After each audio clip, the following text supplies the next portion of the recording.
Iko sawa wiki. Haina noma na tena na mambo. Hii utaweka sana hii. Kwanza maneno sana nisikia.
Hamjambo tena.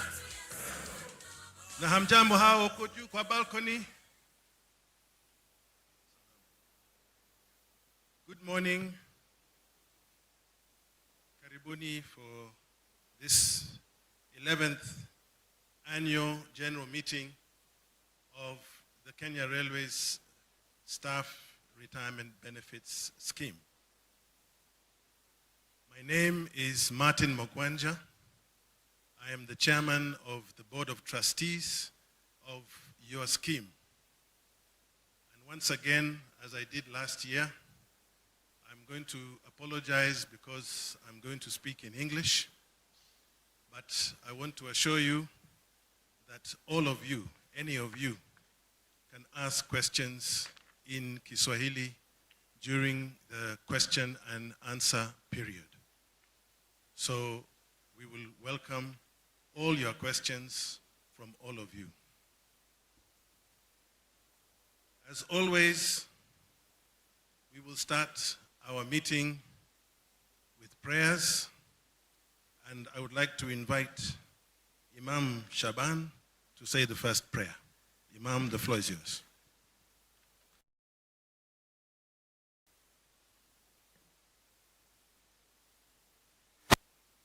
Bismillah ar-Rahman ar-Rahim. Let us pray. ربنا آتنا في الدنيا حسنة وفي الآخرة حسنة وقنا عذاب النار. ربنا لا تزغ قلوبنا بعد إذ هديتنا وهب لنا من لدنك رحمة أنت الوهاب. اللهم أحسن عاقبتنا في الأمور كلها وأجرنا من خزي الدنيا عذاب الآخرة. يا أول الأولين ويا آخر الآخرين ويا ذات قوة المتين ارحمنا يا الله. انزل البركة في هذا المجالس يا الله بقدرتك وعزتك يا حي يا قيوم برحمتك نستغيث. ظلمنا أنفسنا وإن لم تغفر لنا وترحمنا لنكن محسنين. يا حي يا قيوم برحمتك نستغيث. أحد الصمد الذي لم يلد ولم يولد ولم يكن له كفوا أحد. اللهم إنك عفو كريم تحب العفو. يا مقلب القلوب ثبت قلوبنا على دينك ويا مصرف القلوب صرف قلوبنا على طاعتك.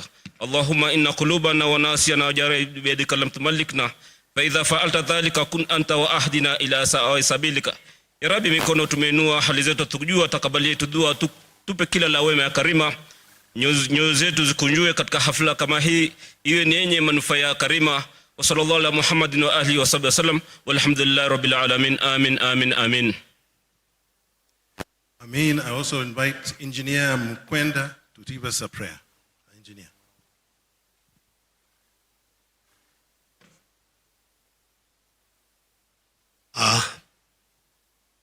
Baba wa mbinguni, hakuna kama wewe. Baba wa mbinguni, hakuna kama wewe. Baba wa mbinguni, hakuna kama wewe. Baba wa mbinguni, hakuna kama wewe. Our God and our Father, in the mighty name of our Lord Jesus Christ, how we thank you this morning for giving us a good and a blessed day that we are congregated together as members of Railway Retirement Benefit Scheme, here to continue and even deliberating issues pertaining our scheme. How we bless you because of every member who we have brought from near and far. Receive all the glory, receive all the honor.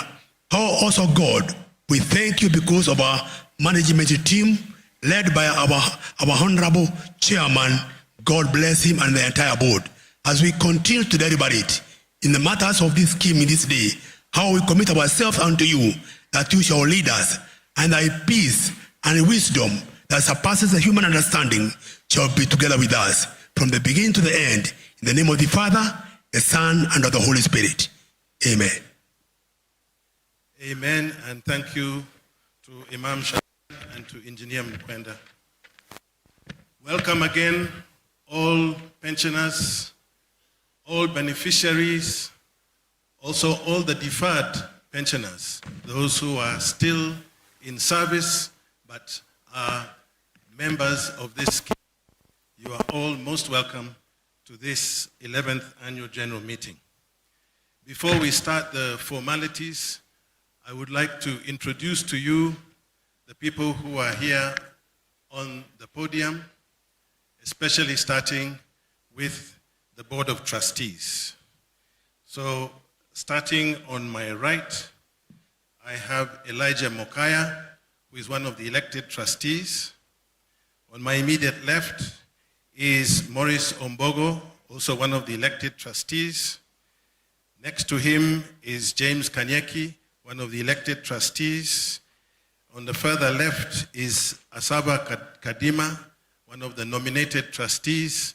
And on my far left is Jackie Ombogo, also one of the nominated trustees.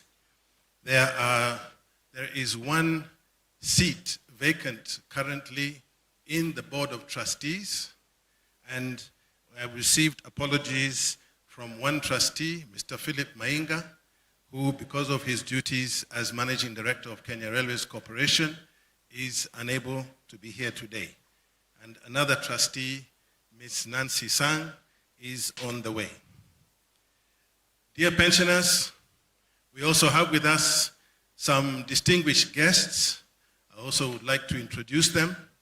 I'd like to start by introducing the representative from our regulator, which is the Retirement Benefits Authority, RBA, Mr. John Kaya, is on my far right here. I'd also like to introduce from the sponsor, representing the sponsor of our scheme, which is Kenya Railways Corporation. I'd like to introduce the General Manager for Corporate Services, Mr. Christopher Tialal. He's here. We also have the representatives of our service providers. I'll start with the Cooperative Bank Trust Investment Services. We have George Gikunju, who is here. And he is accompanied by Benjamin Okwengu. Thank you for Co-op Bank Trust. We have the representatives of our external auditors who audit the accounts of the scheme every year. They are represented today by the Margaret Nyarege. She has stepped out. She was here. But I'm sure she'll be coming, and I'll introduce her when she comes. And also from Kenya Commercial Bank, who are our custodians of the scheme, we have Mrs. Cecilia Okoth, who is here. Thank you, Cecilia. Of course, we also have with us the Chief Executive Officer of the scheme, Mr. Isaac Silla, who is here. And with us around, we have several members of the management of the scheme who are, of course, on duty today to assist you and to make sure that this annual general meeting will be a success. Being an annual general meeting, there are some important legal steps and legal activities that we have to do. And we will go through them step by step. But what is more important for us is the time that we allocate after we have completed all the legal steps, is the time we allocate for you to ask questions and to get the information that you need as members of the scheme to know what is happening with your scheme. And that is the most important time for us. But we have to do the legal steps first so that we respect the law related to retirement benefit schemes in Kenya. So allow me to do the legal steps. I think all of you, I hope all of you have a copy of the notice with the program, with the agenda. And the first legal step is to adopt officially the agenda. I will read it out, and then I will ask for a proposer and a seconder to adopt the agenda. The first item on today's agenda is the adoption of the agenda. Then we have confirmation of the minutes of the annual general meeting of 5th December 2023. A copy of those minutes has been given to you. Then we shall have the report from the scheme sponsor, which is Kenya Railways Corporation. Then there will be a report from the Board of Trustees. There will be a report from the scheme's fund manager, and then a report from the scheme custodian. Then we shall have the presentation of the financial statements and the accounts of the scheme for the year 2023-2024, which ended on 30th of June 2024. And finally, we shall have remarks by the Retirement Benefits Authority representative, who is the regulator of the scheme. So these are the 8 steps that we have to finish legally as part of an annual general meeting. I would request now, and I hope there is a microphone available. Where is our guy of the microphones? We need a microphone on the floor here. Request that we have a proposer and a seconder to adopt this agenda. Can we have a proposer, please?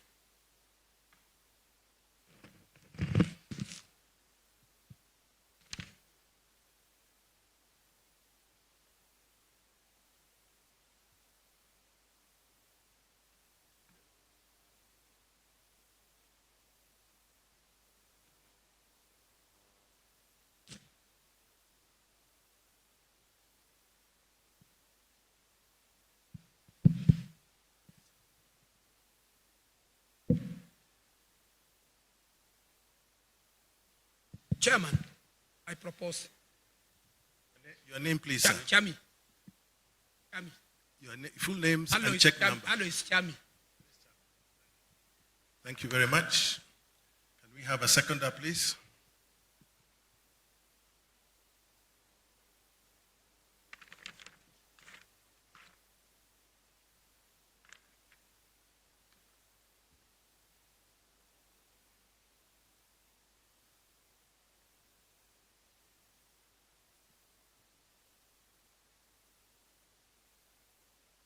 Casimir Makoha Waswa, take number 13, 8799 from Kakamega, I second.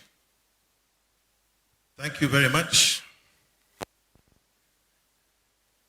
Do we agree to adopt the agenda? We do. Thank you very much, members.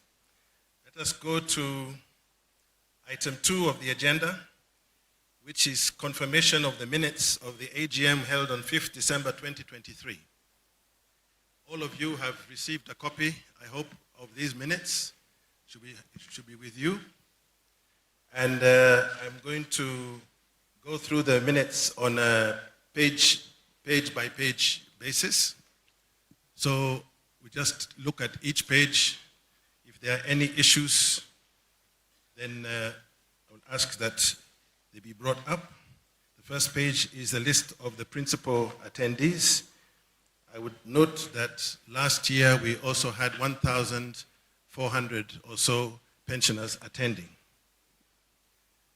There were opening remarks given. The previous minutes of 2022-2023 were approved, and the report was given by the trustees. On page 3, you'll see the principal challenges that the scheme was facing at that time, which were reported to the members. And also on page 3 of those minutes, you will see the report that was given by the sponsor last year to the AGM, which continues on to page 4. On page 5, you'll see fund manager's report, and also the report by the custodian of the scheme. Am I on the wrong page? Sorry, I said page 4. I said page 4. I said 5. I meant page 4. On page 5,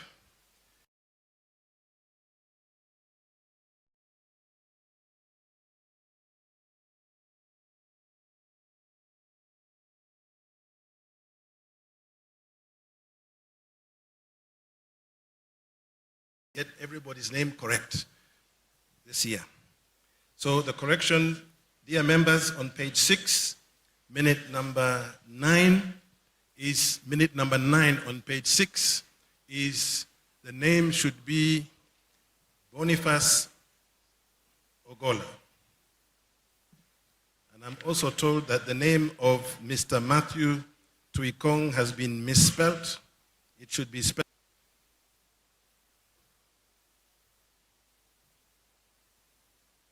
Thank you very much for those corrections. May I now request if there is a proposer and a seconder for the confirmation of the minutes.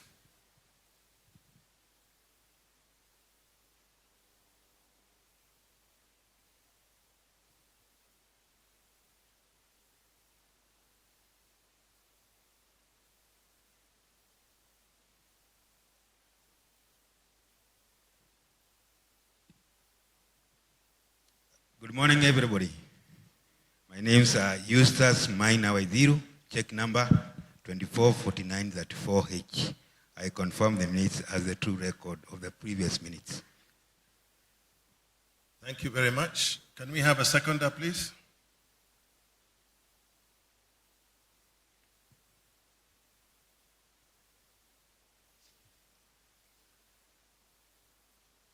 Thank you. My name is Christopher Okoye. Hereby second, sorry. Thank you very much to both of these members. We now have the minutes of the last AGM have been confirmed. The next item on our agenda, as you can see, is the report from the scheme sponsor. So I have the pleasure of inviting Mr. Christopher Tialal, who is the General Manager of Kenya Railways Corporation for Corporate Services, to come to the podium to give his remarks.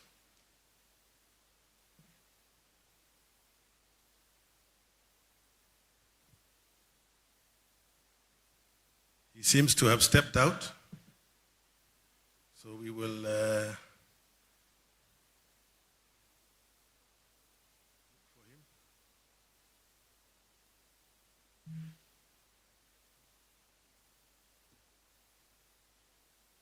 perhaps while we are waiting, we can say a word about these magical instruments. Can I make a request to all of you to put them all on silent so that we take our calls later, so that we can finish the meeting as we stay together without the interruption of the telephones. Okay. Now, when I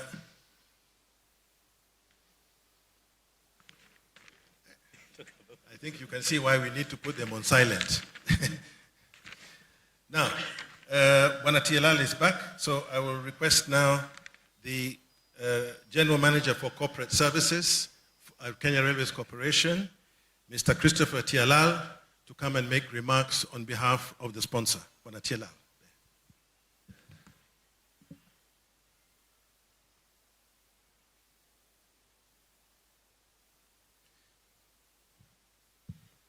Thank you very much, Mr. Chairman, the CEO, Board of Trustees, and the pensioners. Good morning. Hamjambo. Bwana asifiwe.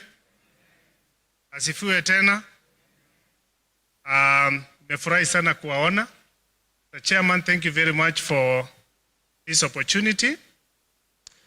As has been introduced, my name is Christopher Tialal, the General Manager in charge of Corporate Services, where Human Resource and Administration sits.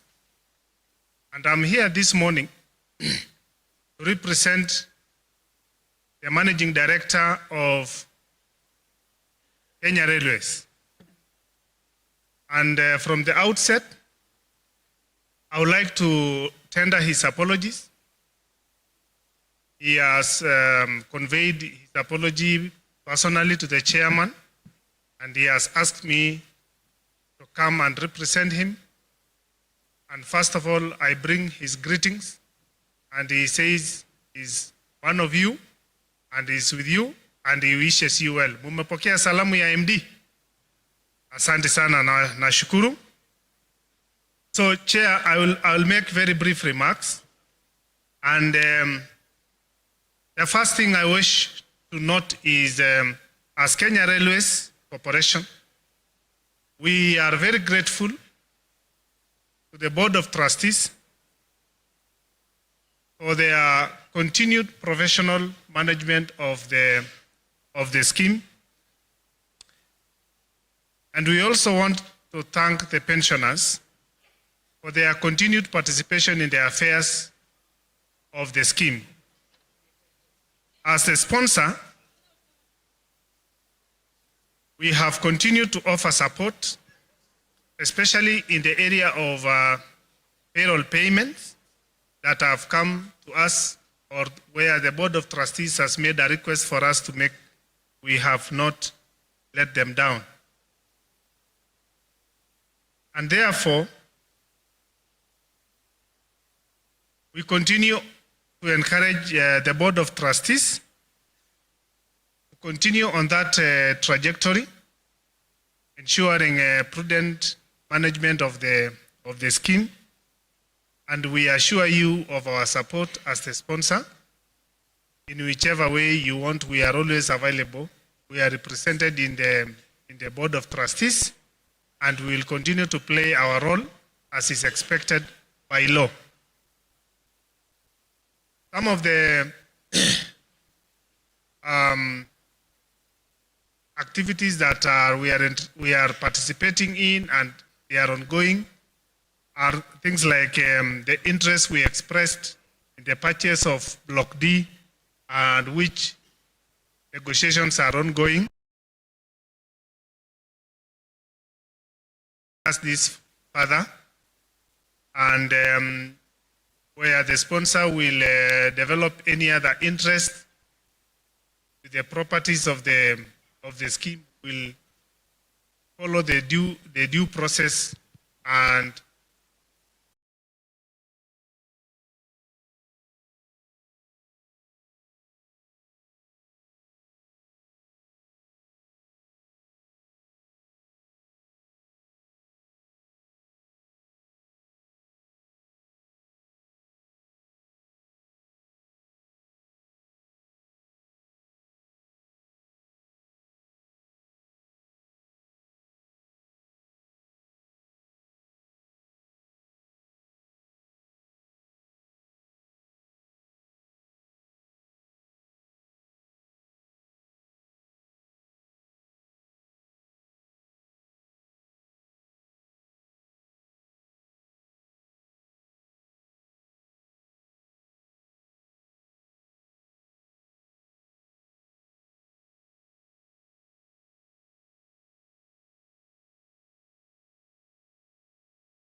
away if we know that there are assets you are pursuing, recover, and the sponsor will wish to commit its support insofar as recovery is concerned. Areas where you think you need our support, we like to commit that we are ready to support the Board of Trustees. We are also aware that there is one more sponsor nominated trustee that is yet to be filled. This is being discussed at the level of the Board of Kenya Railways, and this will be addressed in due course, and a communication will be issued the chairman and the Board of Trustees in due course. Finally, we would like to wish all pensioners well. We want to wish you good health, long life, so that you continue to enjoy the benefits of your pension scheme. We continue to remember the services that you have rendered to this country, and may God bless you for that. We are very grateful na tunawatakia kila laheri. Asanteni sana, Mungu awabariki.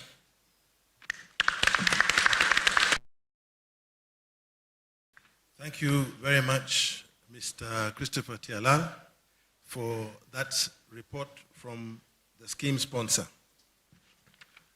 Now, dear pensioners, it is time for you to hear the report from your Board of Trustees, which I will share with you. Many of the issues that I am going to discuss are shared in this leaflet, which you were given this morning. I hope all of you have received it. So you can see some of the facts and numbers that I am going to be referring to. Dear pensioners and other stakeholders, good morning again. On behalf of the Board of Trustees of your scheme, me take this opportunity to welcome you again to the 11th Annual General Meeting.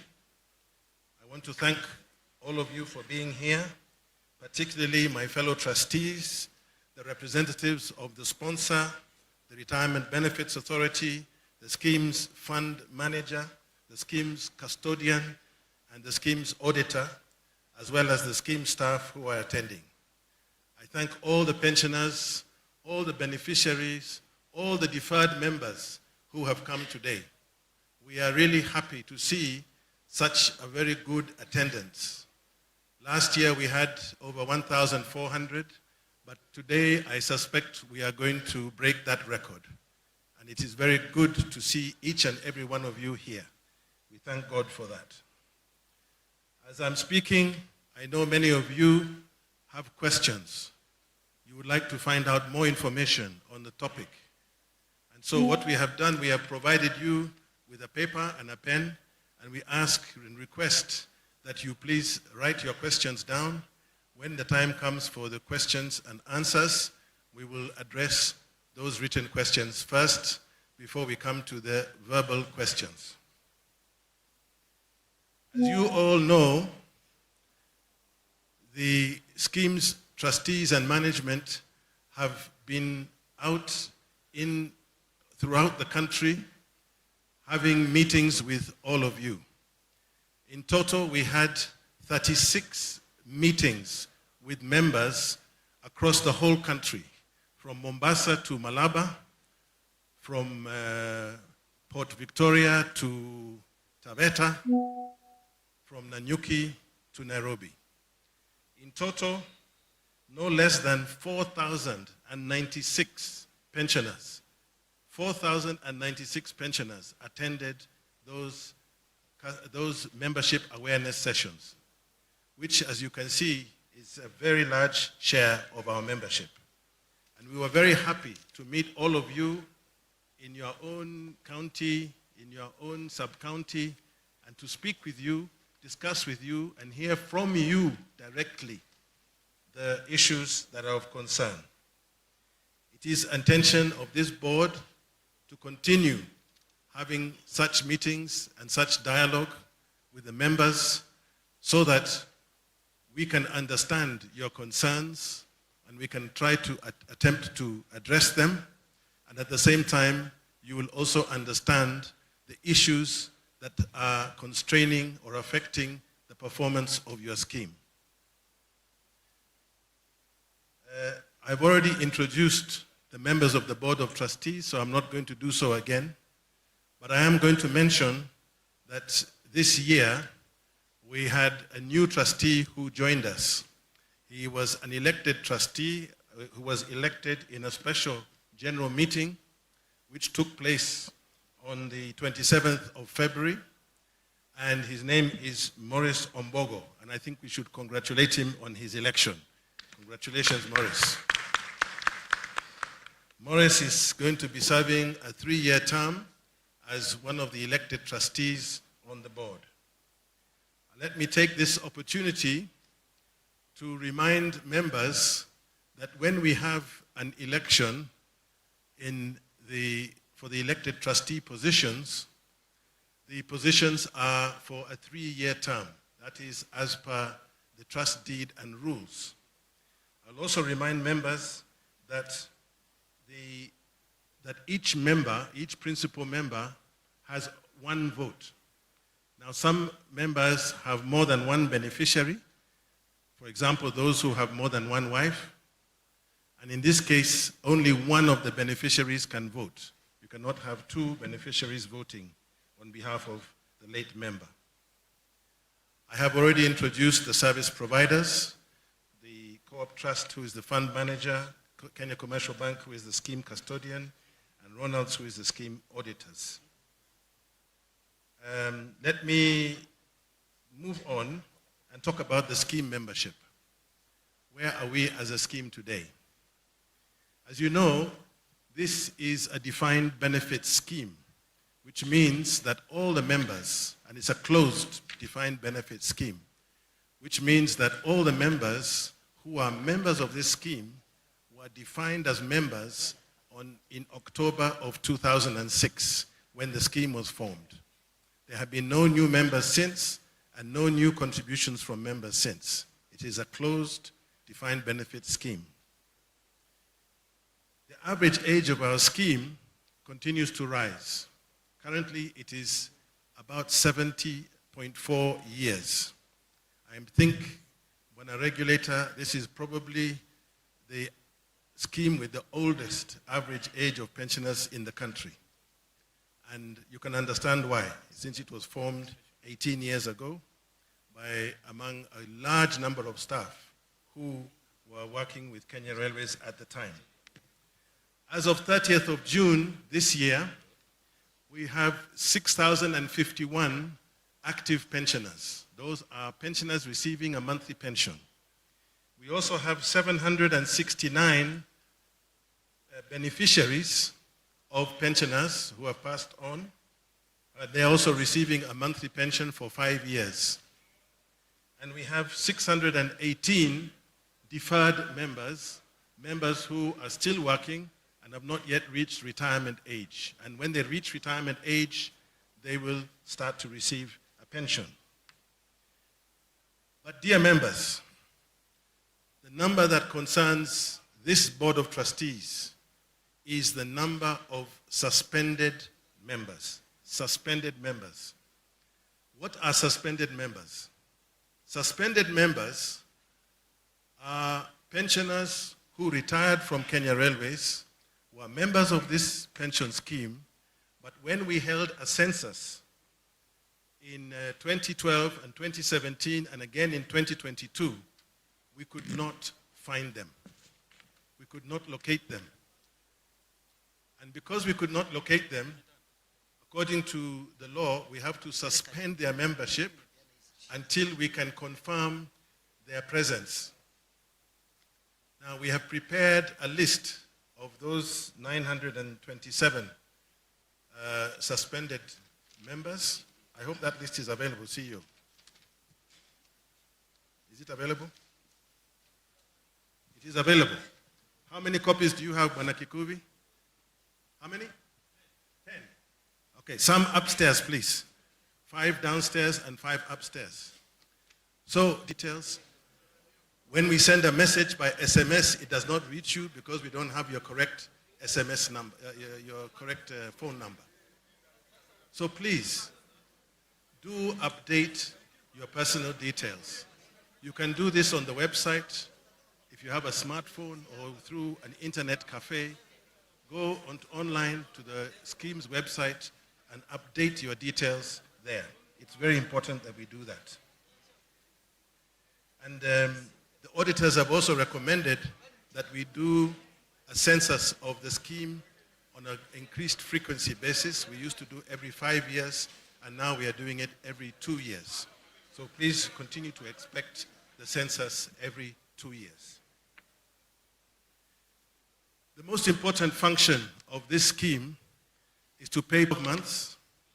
We have achieved that, relatively speaking, on time. I think everybody here can be a witness. I think everybody here can be a witness to the fact that pensions have been paid relatively regularly. The pensions for October have already been sent to the bank, and I hope that most of you have already received your October pensions. Of course, sometimes we do have delays.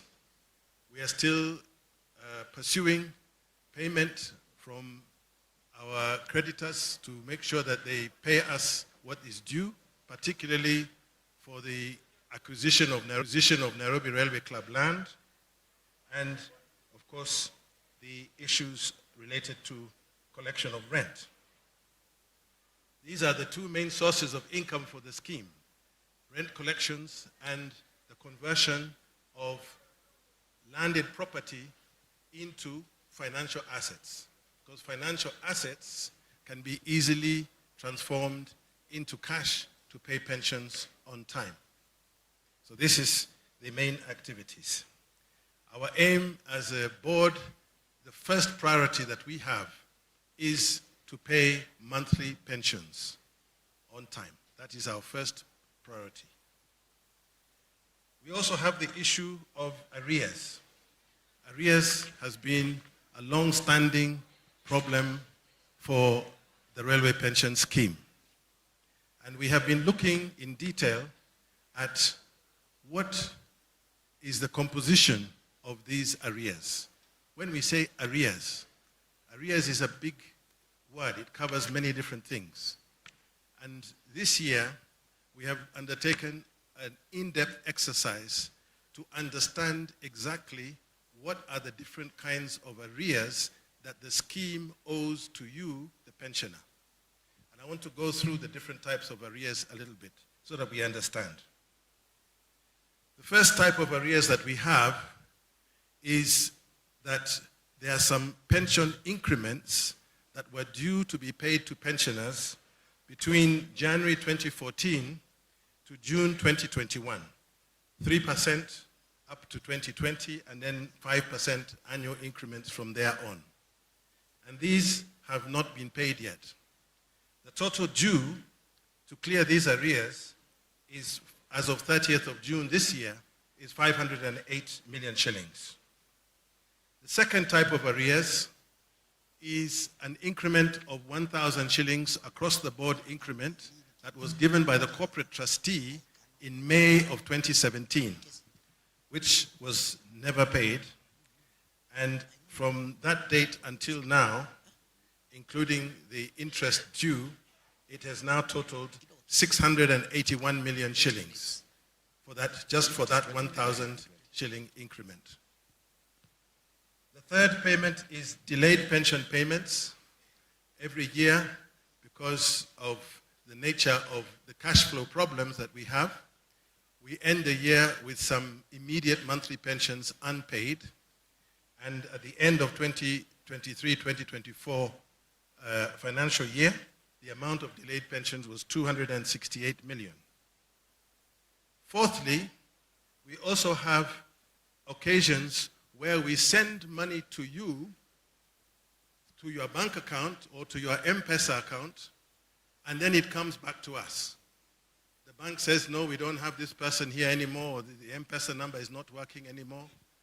And we call that unclaimed pensions, which is due to you. We have tried to send it, but it has come back. That's why I was saying earlier, it is very important for you to upgrade your personal details in the scheme's records so that we can have accurate information as to where to send your pensions. There's 51 million shillings that has been sent back from pensioners' M-Pesa and bank accounts. Fifthly, we have the issue of the suspended members.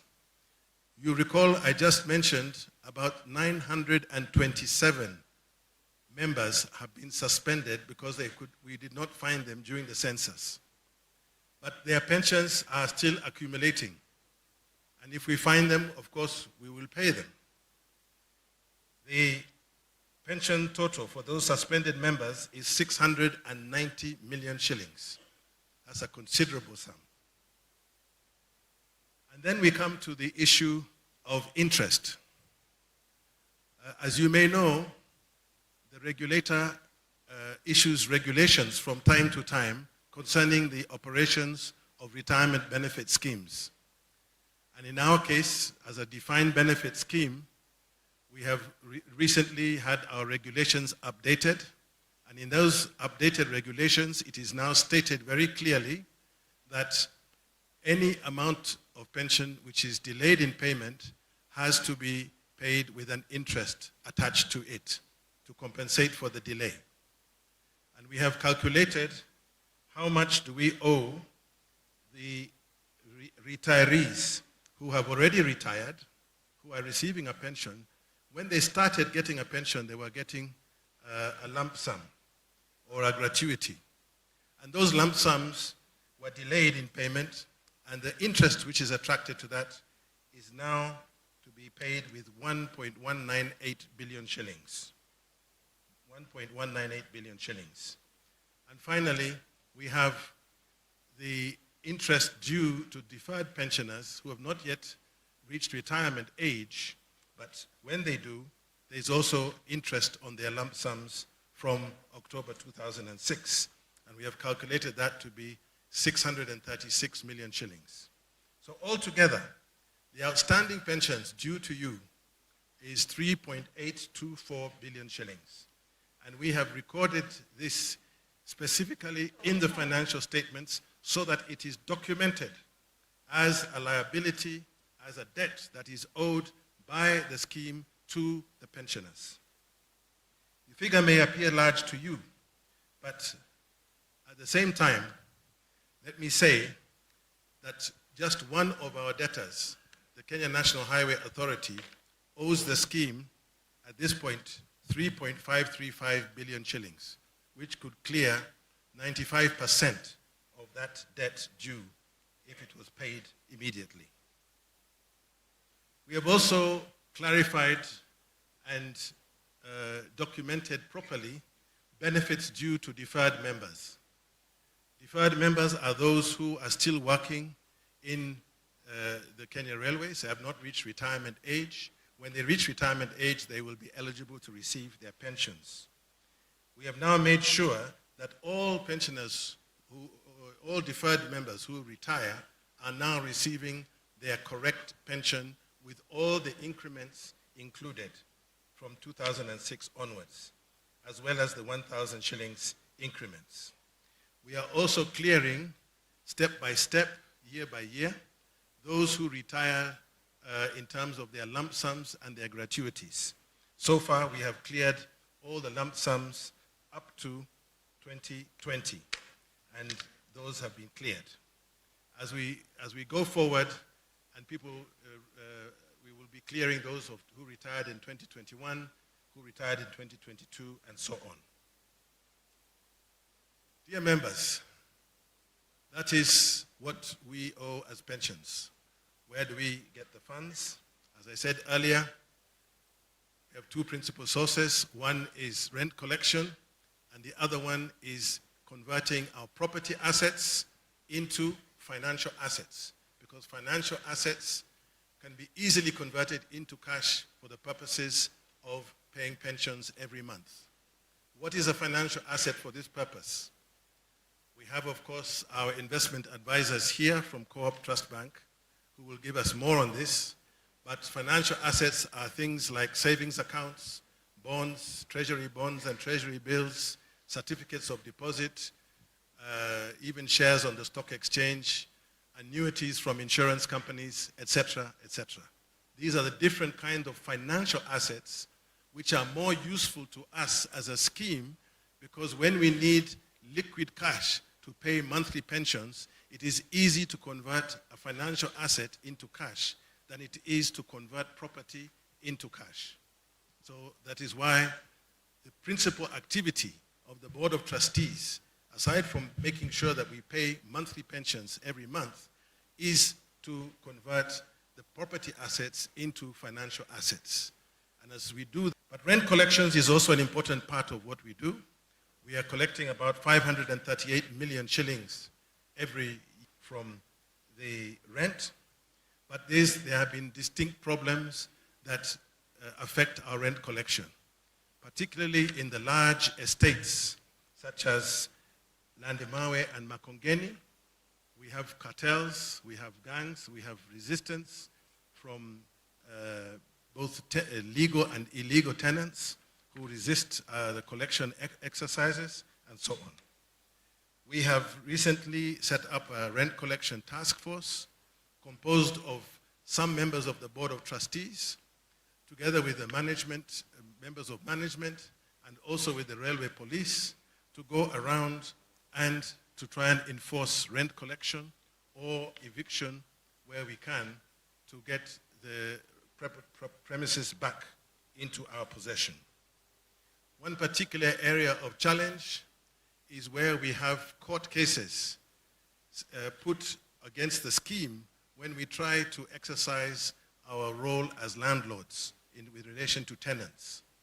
And we have several cases like that where we have to go to court to obtain court orders.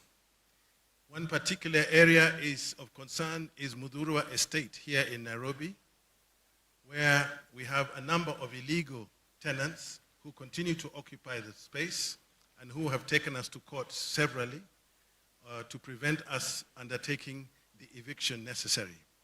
We have taken up another case with them, and we are hoping for a judgment in that case in December of this year. Dear pensioners, every 3 years we undertake an actuarial valuation of the scheme. What is an actuarial valuation? An actuarial valuation is a valuation that looks for two numbers. The first number is what will it cost the scheme to provide pension to each and every pensioner and each and every beneficiary up to the last pensioner. The second number is what is the value of the assets of the scheme, and do those assets provide adequate funds, sufficient funds, enough funds for the scheme to cover the total cost of providing a pension to every pensioner and every beneficiary up to the last pensioner. We last did this evaluation as of June 2023, and the figures are as follows. The total projected cost of providing a pension to every pensioner and every beneficiary up additional benefits. And each of those proposals that we made to give additional benefits was well within the capacity of the scheme to finance. Well within. And we have that actuarial valuation report. It is available on the website for you to see. So, dear members, how do we go about this? Now, when I see you, we have people who are standing. Where are the chairs? Can I request that those responsible, please find some more chairs. Find some more chairs and fill up this space over here, so that we can, because we have people standing here, there are people standing at the back. I apologize, but we are happy that so many of you have come, but we will look for chairs for you. Sorry about this. Okay, let me continue. How do we go about this? For some of these additional benefits, we need to amend the trust deed and rules of this scheme. Now, as you know, because you have been attending the AGMs, we have talked about the amendment to the trust deed and rules for some time. And we have to adjust the trust deed and rules to reflect changes in the legal framework of retirement benefit schemes. Either there's been a change in the RBA Act or there's been a change in the regulations from the regulator. We must include those changes in the law into our own trust deed and rules, because that is the constitution of this scheme. The TDR is the constitution of the Railway Pension Scheme. We have made those proposals and changes to be in line with the law. We have submitted those changes to the sponsor, who has to approve them and ratify them. And the sponsor has asked for some more details about the legal basis for all these changes. We have provided those details to the sponsor, and I'm sure Mr. Christopher Tialali is taking note here that we are now awaiting only the ratification from the sponsor for the TDR to be in place. Among the changes that we have proposed, dear pensioners, let me mention three. The first is that we want to take the responsibility as a scheme, not you, but us as a scheme, to pay a medical premium for medical cover for every pensioner without deducting it from the pension that you receive. I know that there are several, thank you. Thank you. I know several of you voluntarily have asked that your pension be deducted so that you can pay NHIF cover every month. And we do that for you. But what we want to do is we want to come to a situation whereby we are going to pay for your cover without deducting from your pension, so that you get your full pension and this becomes an additional benefit to you. Of course, as you know, the country is going through a transition from NHIF to the Social Health Authority and the Social Health Insurance Fund. So there's a bit of lack of clarity as of now, but working with the right authorities, a pensioner who has passed on, and to support them at that difficult time. And the third, thank you, and the third proposal that we have is that we want to increase the minimum pension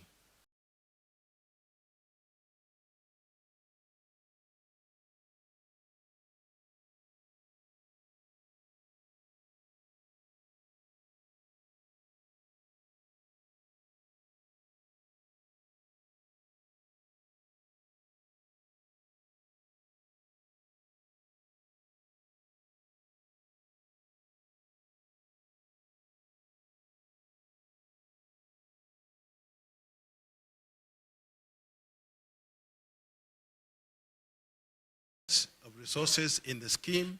We have implemented a new IT system which has got benefits modules, a members portal, and I encourage each and every one of you to go to the members portal, register there. You can get a lot of information. All these documents which we are providing here are also available on the website. We have a module to do estates management, strengthen our communication. As of now, most of our communication is through SMS, but I would say that we also have social media handles for Twitter, Facebook, WhatsApp, and Telegram, for those of you who are adept on these, on the social media. And it is also a good place to know that in this scheme, there are a lot of social media groups, let us say. And a lot of information moves around. And sometimes it's not the correct information.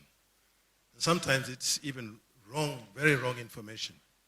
So please do use the website and the social media handles of the scheme itself. One issue that I refer to every year is the fact that the scheme suffers a lot from a number of court cases. Some of these, and they incur a lot of costs for the scheme in terms of legal fees and so on. They are not helpful to the scheme. We have reduced the number of, but we have also inherited some very huge legal bills from 2009, the previous BOT, taxation. We are even going to court to fight some of these bills. As a scheme, as you know, the management, it's a very small team who manages this scheme, big as it is. We have only 24 staff, full-time staff. This year, we have introduced a new human resources policy, and the principal change has been that we will no longer have staff in the scheme who are on permanent and pensionable terms. All scheme staff will now be on contract terms. Everybody was put initially on a one-year contract, and the contracts will be renewed based on performance, so that we have a performance-based team at the headquarters of the scheme to service you. So let me come to the critical issues now of the question of conversion of property into financial assets. This is really where the priorities lie. We have, as a scheme, 89% of our assets are in the form of landed property. The law says that we should not have more than 30% in landed property. The rest should be in liquid assets, or financial assets which can be converted into cash at very short notice. So we have a challenge to to get these properties converted. The challenge of converting these properties is quite varied. Some of these properties have never received a title deed when they were given to Kenya Railways, who then gave them to us in 2006, and they are still on letters of allotment. Some of these properties have been encroached, and people have put fences and tried to take over these properties, and we have to take them to court. I'm glad to say that we have had some success in some of the cases. We had a success with Chambilo, although the case is under appeal. We have also had a success against the Higher Education Loan Board, which was also successful, but it's also under appeal. And some of the properties are not well defined in terms of the physical space, the plan of the areas. Our priorities now for this Board of Trustees is to start by converting about 4 principal properties into financial assets. The first and most important is to convert Makongeni Estate. Makongeni Housing Estate, the largest single property probably in Eastlands of Nairobi, 139 acres, and we want to convert that to financial assets through sale to the Affordable Housing Program of the Ministry of Housing and Urban Development, who has expressed interest to do an affordable housing project there. The second one is Ngara Estate, which is 42 acres and is more feasible for sale as by private treaty, and that is also going to be sold on open public tender. As was mentioned earlier by the representative of the sponsor has indicated interest to buy back some of the properties that were granted to the scheme in 2006. In particular, they would like to buy back Block D building and also a portion of the land in the Eastern Wing area and also a portion of the land in the Goodshed area. We are in negotiations for all of these transactions. None of them has been finalized. None of these properties have been sold as of today, but we are hopeful that we can sell these properties as soon as possible. Of course, there are a number of properties which belong to the scheme, and I always like to read out the number of properties. I think many of you are aware that when the scheme started, the scheme was granted 23 properties by Kenya Railways, 23.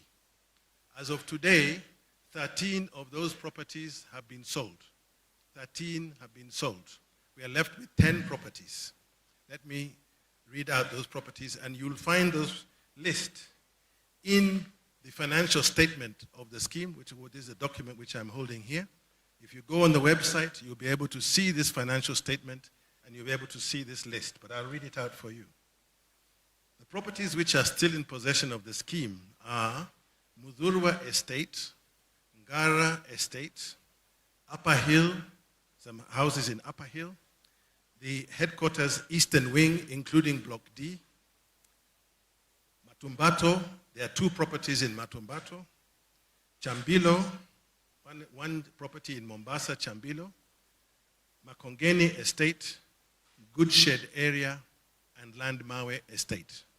Those are the 10 properties which are still today in the possession of the scheme. Okay? And that's how, of course, we come to that valuation of assets, which comes as high as 27 billion. Of course, we know that the disposing of these assets is not easy. And before you ask, because I know at least one of you will ask, so let me say it first. Some of you will ask, but what about those assets which were sold before? Have you collected all the funds from them? Not always, and we are still pursuing this. Often we have to go to court to get the funds that we need. And sometimes it's because of other reasons. But let me mention a few. I have already mentioned that there was a land swap with the Ministry of Local Government, which took place in 2007, which has still not been settled because there's an outstanding amount of 105 million due to us. Of course, the Ministry of Local Government was dissolved, and now we are pursuing this with the Ministry of Devolution. There is still 2 acres of Makongeni that was sold to KPLC, has not been fully paid for because we, the scheme, have not been able to provide KPLC with the title deed for those 2 acres, which we have not been able to do because we have no funds to clear the rates on the Makongeni, which is a requirement to get that title out. KPLC still owes us 15 million. There is also a plot in Valley Road, which has been sold, and we are still undertaking the subdivision. There is lack of clarity from the sponsor about the titling, and we are owed 79 million there. In Matombato, we had initiated a sale of 2 properties in a group of 8 properties to a certain individual. He gave us a deposit, but after he gave a deposit, he had some problems with the Ethics and Anti-Corruption Commission, and the Ethics and Anti-Corruption Commission came and took the title to the whole property, all 8 pieces, which we are still trying to get from the Ethics and Anti-Corruption Commission because we are not party to the problems that that individual is facing. Of course, the major one is Nairobi Railway Club land. As you know, Nairobi Railway Club land was acquired under compulsory acquisition by the government for Kenha in November of 2020. And at that time, the Board of Trustees had agreed to a payment plan for installment payments of that land, which was to end in June of 2024. The sale price or the acquisition price was 7.935 billion shillings. So far, as of June 2024, the balance was 4.085 billion. Since then, the scheme has received 500 million since the 30th of June this year. So the balance is now about 3.585 billion, which is due to us. And finally, there is a property in Hurlingham which has been sold, and the buyer has requested an extension of lease as part of the deal, and that has been delayed, but the balance due now is 46 million. As I can assure you, the Board of Trustees is taking every effort at every opportunity to search for these funds. So, to conclude, and I think, ladies and gentlemen, there are some chairs being put downstairs here. If you'd like to sit down, please just come down the stairs. You'll find some chairs here. I think also, if you'd like to sit, there are chairs. In conclusion, I want to thank each and every one of you again for coming for this annual general meeting. I want to thank all of you who came, all 4,096 who came for the members' awareness meetings, because this is the good opportunity for us to have good dialogue with you and to understand the issues of concern. This Board of Trustees continues to have just 3 priorities. 3 priorities. The first priority is to pay monthly pensions on time. First priority, monthly pensions. The second priority is to clear all the arrears due to the members. Clear all the arrears. Second priority. Third priority, increase benefits to members. Give additional benefits to the members so that the members are having additional benefits. These are our 3 priorities. This is every time we meet as a Board of Trustees. This is what we are working on, what we are discussing, what we are trying to push forward, because we are always keeping the members' interests in mind. I thank you all for your support, and I wish that we continue this dialogue as much as possible. Thank you very much.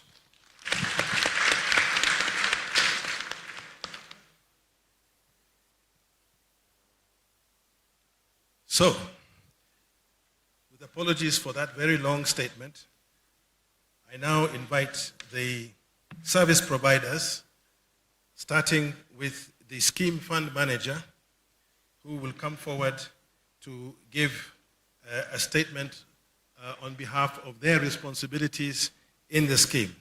We will start with the managing director of the Co-op Bank Trust Investment Services, Mr. George Kikunju.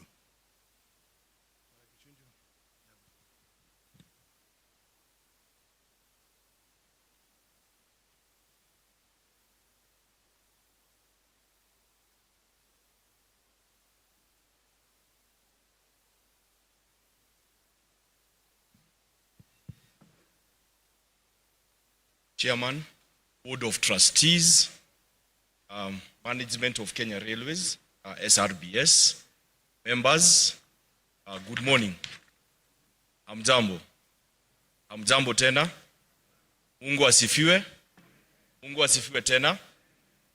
My name is George Kikunju from Corporate Investment Trust, and for introduction purposes, Corp Trust is a subsidiary of the Cooperative Bank of Kenya, and our core mandate is to do investments for the pension scheme, and we've been doing that very well. And among the other roles, and I'm very happy that the chairman, when he was doing his speech, he mentioned on advisory services in terms of pension, and the fact that currently the pension scheme, representative from RBA, will come and give his speech here. But I know one of the things that will be mentioned is that the pension scheme has breached on the limit on property. RBA requires that for pension schemes, the maximum that you can hold in property, 30%. The chairman mentioned that we are very close to 90%, and I'm sure that is one of the we have maybe arrears, because the pension scheme is not liquid enough to be able to meet all its obligations. But this is work in progress. We've been doing our role very well in terms of advising the Board of Trustees, and also ensuring that anytime they want to dispose property, we are available on call to give guidance, to be there, work with them in the whole process, and just to make sure that the interests of the members, as indicated by RBA, are well looked at. That is our key role, investments, and also to make sure that any money that comes into the scheme from rental income, I know the scheme is quite rich in terms of properties, some which give income, others don't. But for the properties that yield income, we are able to invest that money to make sure that even before you get your payment, any money that comes into the scheme is well invested, and to make sure that you earn income even on the little that comes from rental income.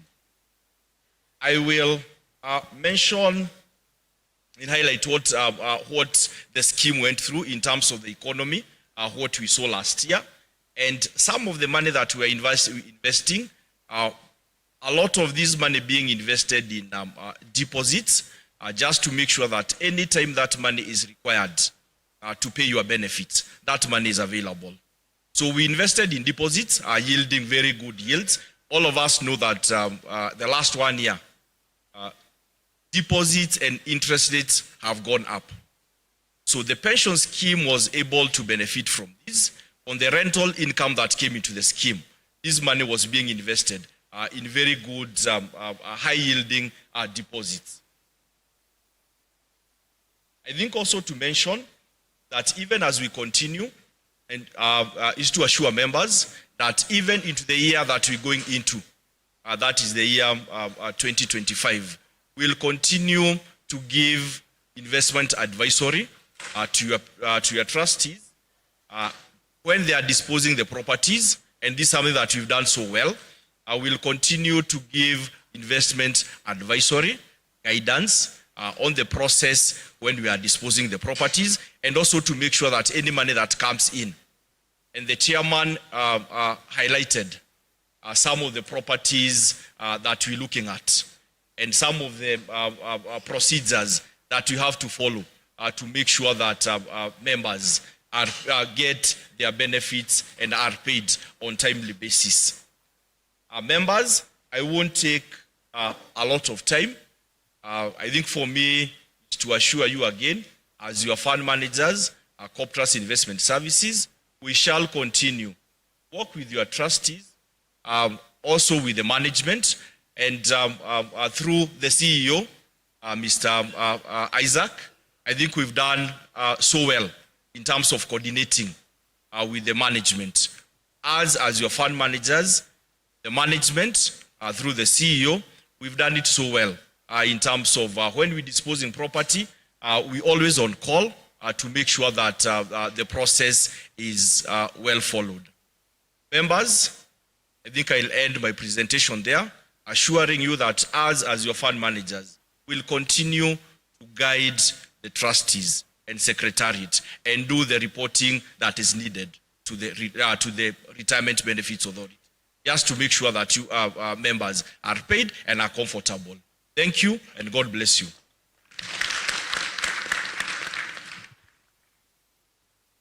Thank you very much, George Gikunju. The next report will be from the Scheme Custodian, which is Kenya Commercial Bank Custody Services. Our relationship manager is Mrs. Cecilia Okoth. Cecilia, you have the floor.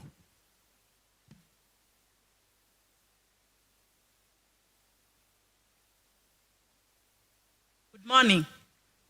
God is good. So to our chairman, Board of Trustees, sponsor, as fellow service providers, and members of the scheme, it's now my pleasure to bring to you the custody report. And I want to say that I'm very glad to see you. Last year tulikuwa hapa na nyinyi, and I'm glad that the Lord has preserved you. How many remember me last year reading the report? Very good. So naweza peana cut kidogo nisikie what I told you last time. Thank you very much. So I'll be very brief just to tell you what the custodian did for the year under review. So custodian is KCB Bank. Most of us know the bank. KCB has been growing over time. Tuko Kenya, we've moved to Uganda, Tanzania, tuko Rwanda, Burundi. We are now preparing also to set up in Ethiopia. So that tells you that the bank is solid, and also should give you confirmation that the custodian or who is holding your assets is a stable financial institution. Kwa hivyo, you can be comfortable that your assets are safe with us. So briefly about KCB. Then next, I want to comment about our responsibility as the custodian. So sisi kama custodian ndio huwa tunaweka assets. Mmesikia chairman amesema assets zenu ama investment zenu zote ni pesa ngapi? Were you listening? Amesema how much? Very good. So amesema 29 billion. So this 29 billion, there are assets that are already in the name of the scheme, and there are some that they are working to bring into the, to convert into the name of the scheme. So anything that is in the name of the scheme, kama ni titles, kama ni properties, iko na titles, hizo zinawekwa na bank. Pia investment manager, akifanya investments, ni sisi tunaweka hizo certificates. So it's not the trustees, but all the certificates, all your assets are held with the custodian bank. So the responsibility you've given to the trustees to hold the assets, they pass that, they delegate to the custodian to hold the assets. So the custodian only holds cash investments and title deeds, okay? But we don't make investment decisions. The person who makes the investment decision is the gentleman who's come here before me, wanaitwa investment managers. So while they go out, they look for investment, rent ikishakuwa collected, imeingia kwa account, tunawaambia pesa imeingia. Then wanaenda in the market, wanaangalia hii pesa tuweke wapi ndio ilete interest ya kulipa members. So once they go out in the market, choose that investment, then wanaambia custodian take 20 million, peleka Coop Bank, watupatie interest of this amount. Take this amount of money, buy government securities, so that we are able to earn interest. So once they give us the instruction, what do? We pay. Now we move the money from the account, pay, and then we keep the certificates. And then what we do is now we follow up. When we make investment, we follow up to ensure that income ya hizo investments zote zimefanya nini? Zimekuja kwa account. So we call it that we do asset servicing and trade processing. So we process payments involving the investment trades, and then we collect all the income. Investment manager, once he makes the investment decision, is not his responsibility to follow and collect the income into your account. And then finally, tunafanya reports. We hold on your behalf. So on a regular basis, we must write to the trustees. Every month, tunawatumia reports, telling them that Kenya Railways Staff Retirement Benefit Scheme, the bank is holding these ones on your behalf. We also not only send to the trustees, we also send to the regulators. This space is highly regulated. So we also write to Capital Markets Authority, for those of you who know, and tell them these are the investments we are holding on behalf of this scheme. We also write to the Retirement Benefits Authority and give them a report of what you are holding on your behalf. And we also write to CBK. So we are not only answerable to the trustees, but to some extent we are also answerable to the regulators, okay? So I have said that we do 4 things majorly: safekeeping, asset servicing, payment processing, and then reporting. And most important, we report to members, yeah? That is why I am here to report to you, okay? So basically, those are the roles that are played by the custodian, and the regulators, being the Capital Markets Authority, RBA, CBK, they have also given us certain obligations that rest upon us. One of them is that all your transactions must go through an account belonging to the scheme. Tunaita segregated account. Sasa transactions zenu zote, we don't mix them with other transaction. It just goes through a particular account, so that at the end of the period, we are able to produce a statement showing these are all the financial transactions that went through this particular account. And members, I want to confirm that we did do that. We kept a record of all activities that went through the account. We provided the information to the auditors, and thereafter the auditor produced the audited accounts that is going to present to you after me. So members, I confirm that the assets that are held and are going to be presented to you in the audited accounts are safe with the custodian bank. Thank you very much.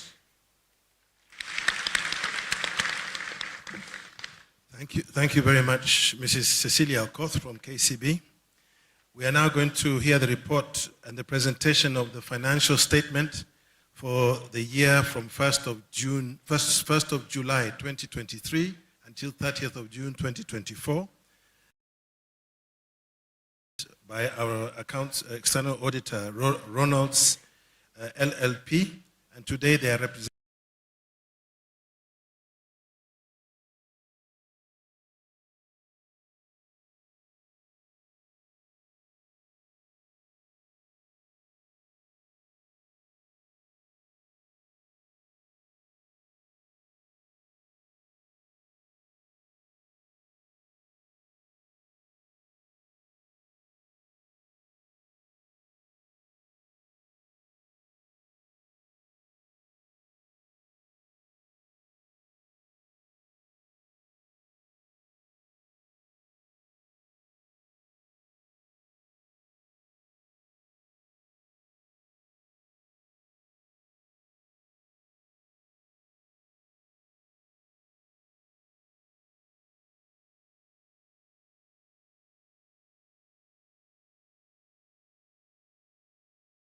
that is June 2024, stood at 3.6 billion.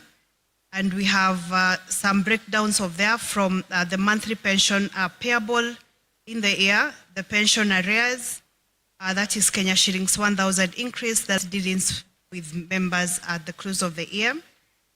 The return on investment, in the year we had investment income of 538 million, and members we have given, or rather the management has given a breakdown of the investment property so that then we can appreciate what we got from the different investment properties that we have. We had property management expenses of 132 million. And again, members, we have a breakdown of what that constitutes for the year. So the net return on investment property stood at 405,827 million. The other expenses there from the investment management expenses, we had some other income, mostly from miscellaneous income and interest income from the cash and call deposits of 14.3 million. We have administrative expenses where we had a decline from 8 million, and we had a finance cost of 773,000. The increase in assets, or rather for 2024, we had a decrease of 3.4 million, and or rather 3.4 billion, and the chair has spoken into most of these figures, members, and so that then that movement in the year has declined the net assets available for benefits to 32.8 billion. On the next page, that is the statement of net assets available for benefits. In the corporate world, they refer it to the balance sheet. The investment property, we had no movement from what we had, a billion. The property and equipment,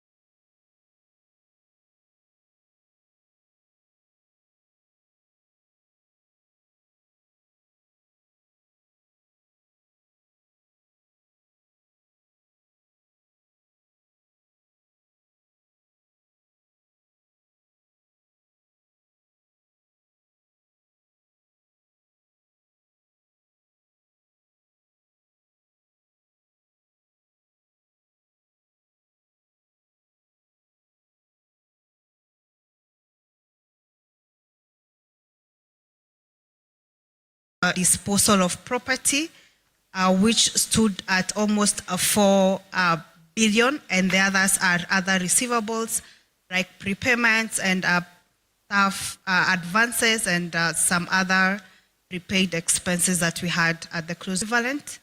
The cash that was in the banks and what was including the escrow account stood at 73 million shillings. The liabilities, we have payables of 5.6 billion. You can see a remarkable increase there from what we had in 2023. And again, Chair has taken time to take us through some of the benefits payable, the monthly pension payables, some of the unclaimed pensions that we still hold in the books, and lump sum gratuities. So the total benefits payable is what has the biggest composition, about 3.8 billion when you look at what is payable in here.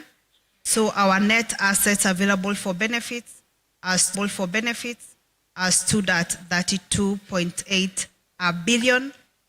Number 17, which is that FAT balance you see there of 72 billion. The statement of cash flow on the next page. So here we consider the the inflows and outflows. So any monies that we received in the year, and any monies that we paid out, so that then at the close of the year, that 73 million seated of the year, that 73 million seated down there is what I have read to you as our cash and cash equivalents. So members, allow me to read for you the auditor's opinion. We have audited the financial statements of Kenya Railway Staff Retirement Benefit Scheme, which comprise a statement of net assets available for benefits as at 30th June 2024, the statement of changes in net assets available for benefits, the cash flows for the year ended, and a summary of the significant accounting policies and the explanatory notes. In our opinion, except for the effects of the matters described on the basis for qualified opinion paragraph, the financial statements give a true and fair view of the state of the scheme's financial affairs as at 30th June 2024, in accordance with the applicable IFRSs and the Retirement Benefits Act. The basis for the qualified opinion, number one, still in our assets, that's the investment property. We still have properties that we have used the post-sale value, and that is, members, inconsistent with the investment property according to the standards that we use during our audit, and the IFRS 13, that is the fair value measurement. So besides that, members, we conducted the audit in accordance with the international standards on auditing.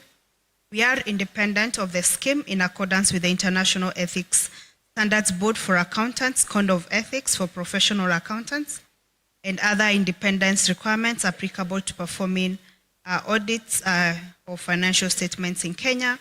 And we believe that the audit evidence we received was appropriate to provide a basis for our opinion.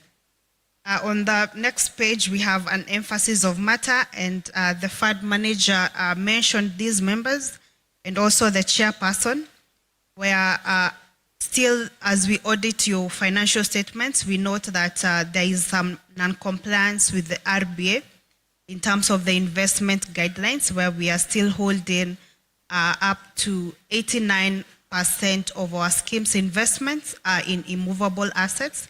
The guidelines require 30%. Our opinion is not modified in respect to these matters. We also have the section on key audit matters, where also the standards require us to mention to you whether there are matters of most significance that came to our attention during the audit, except for the matters that I have already described in the qualified opinion and the emphasis of matter section. We had one key audit matter that we needed to bring to your attention, members, where the scheme has receivable from disposal property amounting to 4.9, rent receivable of 467 million, and other receivables of 9.2 million. However, we still do not have an IFRS model that really would expect us to do some provisioning, so that then we have reasonably amounts for our receivables. So we are non-compliant with that IFRS 9 that requires us to compute the expected credit loss and provision for the same. The trustees' responsibility to the financial statements, they are responsible to ensuring that the financial statements we are reading through are true and fair. So then the auditor's responsibility is to express an opinion on the financial statements. As we do that, we exercise professional judgment and maintain professional skepticism throughout the audit. We also identify and assess the risks of material misstatements of the financial statements, whether due to fraud or error, and then design and perform audit procedures that are responsive to those risks. We obtain an understanding of the internal control that are relevant again to design our audit procedures. We evaluate the appropriateness of the use of the estimates and disclosures that are made by the trustees. We conclude on the appropriateness of the trustees' use of the going concern basis. We also evaluate the overall presentation, structure, and content of the financial statements. As required by the RBA, we report to you that the financial statements are in agreement with the books of account kept by the scheme, and that based on our audit, we have obtained all the information and explanation which, to the best of our knowledge and belief, were necessary for the purposes of our audit, other than the matters described in the basis of qualified opinion paragraph and emphasis of matter paragraph. In our opinion, proper books of accounts have been kept by the scheme as far as appears from our examination of those books, and the scheme's statement of net assets available for benefits are in agreement to the books of account. Thank you, Chair.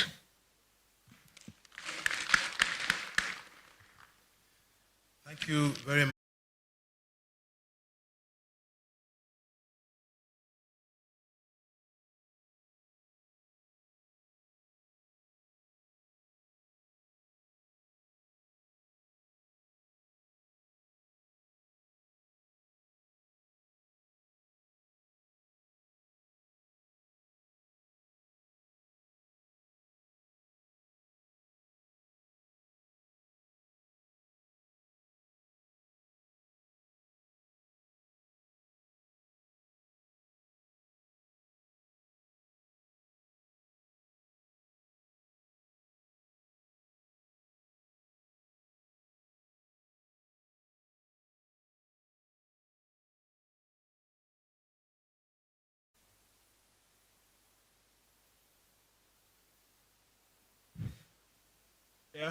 Chairperson, and members of the Board of Trustees, service providers, partners, and members, how are you? I'm Jambo. Convey to you greetings from the RBA CEO, Mr. Charles Mashira. Do you receive his greetings? Thank you very much. Perspective. But before I get to that specific issue, I just want to remind you why we do this. We do this because the law, the Retirement Benefits Authority, has given us the mandate to regulate and supervise registered schemes. Your scheme is one of the registered schemes, and therefore it's our responsibility to ensure that we, what to you, is looking at the year under the review, but also touching maybe on some historical issues. I think you are all very familiar with the Act and the regulations which have been alluded to by many of the previous speakers. So having said that, let me get to where your scheme stands from a regulatory perspective. At RBA, we use a system called risk-based monitoring or risk-based supervision to look at various components of your scheme. The first key component is governance of the scheme. The second one is the financials of the scheme. And the last one, member-related issues. So with respect to governance, we would ordinarily look at trustees, service providers, their composition, their engagements, how they are, whether they are trained in the case of trustees, meetings and such activities. And I'm happy to report that in that regard, the scheme has done well. Trustees, as were presented to you, qualification. So in that regard, we as an authority also want to thank you members for ensuring that you have the right representation in the Board of Trustees. With respect to service providers, we monitor the engagement it has with the scheme. So these are the custodians and the managers and the internal administrator. That is our work on a continuous basis with the engagements that are going on in that regard. The other thing relating to governance is operational. It undertakes the work of the scheme accordingly. We have what we call good governance guidelines that the scheme has submitted back in 2022 and continues to implement and carry out its activities in that regard. The importance of these policies is so that even us as an authority are able to understand the processes within the scheme and use that as a basis of how we assess the activities going on in the scheme. So in terms of elections, procurement, and the various other operations, we have a good perspective of what is happening, and we are happy with those particular policies. The other thing, and finally in terms of governance, relates to meetings. It's important that AGMs are held, and we've seen the scheme complying with these particular requirements. We've seen the trustees meeting periodically as is required with the service providers, and also the trustees having meetings. So from a governance standpoint, I want to commend the scheme in how it is running affairs. Secondly, is the issue of financials. And from the authority's perspective, the key thing that we have been monitoring, and what I will say is the key risk in relation to your scheme, is the fact that majority of your assets are held in immovable property. It's been alluded to by the fund manager, and also the auditor. The law issue of liquidity and also run other affairs of the scheme. You heard that there is some money being held by one of the purchasers of the properties because the scheme is unable to pay rates. That's as a result of liquidity issues. So it's important that the liquidity position is addressed by the asset conversion process that is being undertaken. And therefore, I want to echo the words of my colleague Jackson, who was here last year, that you members should support trust. Informed member is an empowered member. It's also good that trustees have continued being open and transparent and accountable to you members. As an authority, we are also keen and share that priority of ensuring that pensions are paid in a timely manner and the right amount pensions are paid. So we'll continue working with the Board of Trustees as your representative to ensure that these challenges that are being faced are addressed comprehensively. And that ties with our second mandate as an authority of protecting the interests of members and the sponsors. So we participate in a lot of these engagements at different government levels to ensure, to give the assurances and guidance in relation to the different activities that are being undertaken towards asset conversion and sale of property. Having said that, I was very pleased from an authority's perspective to hear that some members have asked that part and parcel of their benefits are used to pay for medical. And I think this is very, very commendable because it shows and highlights the importance of what our savings in retirement benefits can be used to increase for purposes of welfare of members. We want to encourage that, especially as the new laws come into the fore. Speaking about laws, with respect to your schemes, there are some laws and regulations that we introduced as a way of protecting your interests. One of them was the guidelines on trustee remuneration policy and scheme expenses. That seeks to rationalize expenses of schemes, particularly in a scheme where liquidity is of a challenge. It's important that the bottom line is managed, and these guidelines are seeking to address that. The other one is which we released in February of this year, is a practice note to guide how defined benefit obligations are calculated. So where there are any there is lack of clarity in how defined benefits obligations are determined. We have a practice note that can be used by the Secretariat to guide that particular process.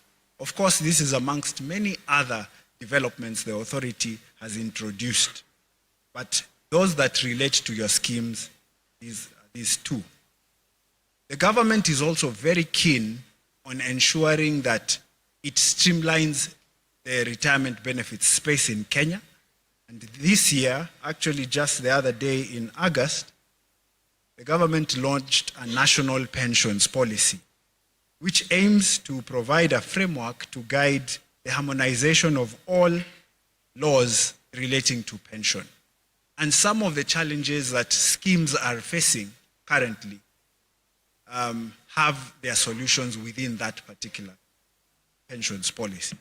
RBA has been given the responsibility of planning for its implementation, and therefore we shall be coming to you with a roadmap of how we are going to do this, but more importantly is to take your interests and ensure that they are well represented at that particular level.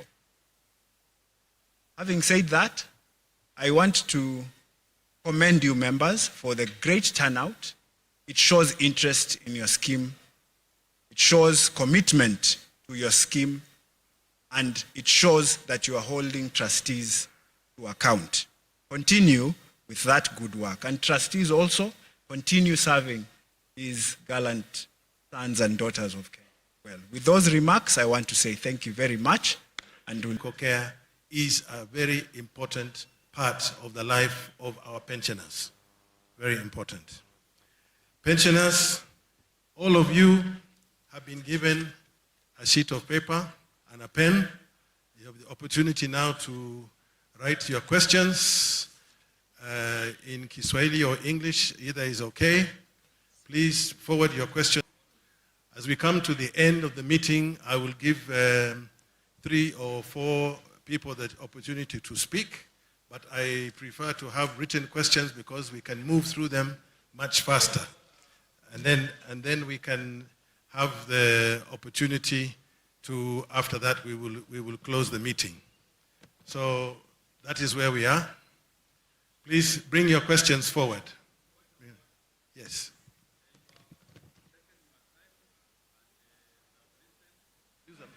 Use the microphone. Let me just ask my question on the floor. Please give him a microphone. Introduce yourself, please. Bwana Chairman, and your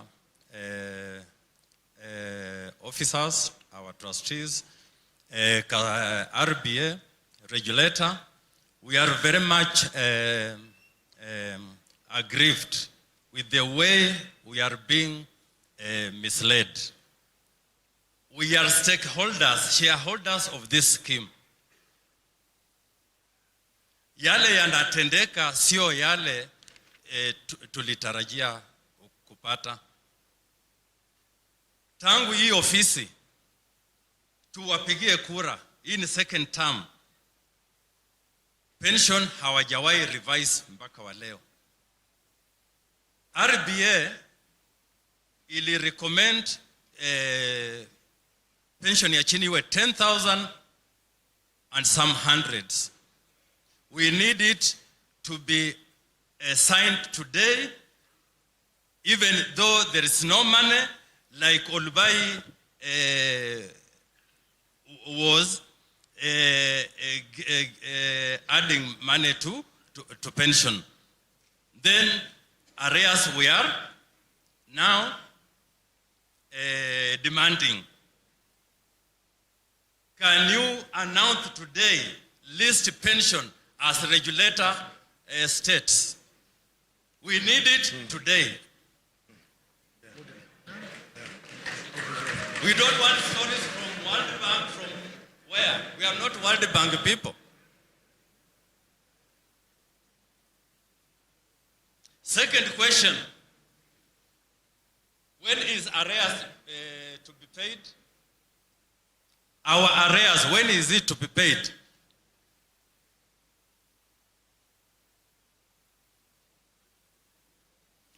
Third question, we need scheme fellow pensioners to be given public participation to decide what they want.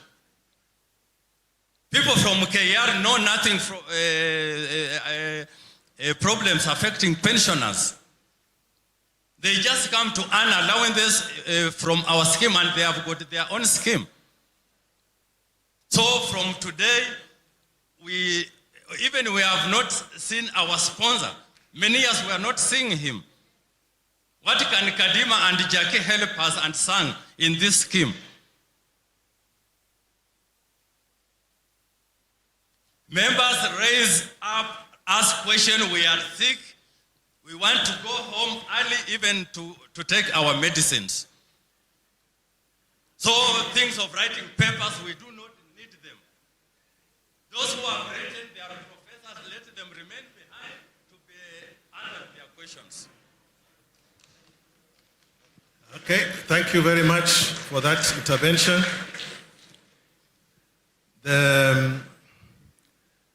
I recognize that there is a lot of interest for people to speak. But I also want to recognize that there are a lot of people here. I mentioned 1,857. If we were to give even 10% of those the 5 minutes like this, we would be here for hours. So by this method, we will get your questions. We'll try to answer as many as we can, as quickly as we can, and we will try to address the issues. But let me give, because there was one specific issue here, a promise was made that the pension would be increased. Let me give the trustee, James Kanyeki, the opportunity to address this issue. Because as far as I know, this issue was not a promise made by the scheme. It was made by some of the trustees. Bwana Kanyeki.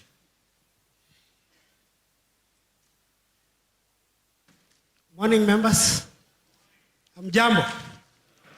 Hamjambo tena. Thank you, sir. Thank you so much, Mr. Litunya, for the questions. And this one shows that you are actually following what the scheme is doing.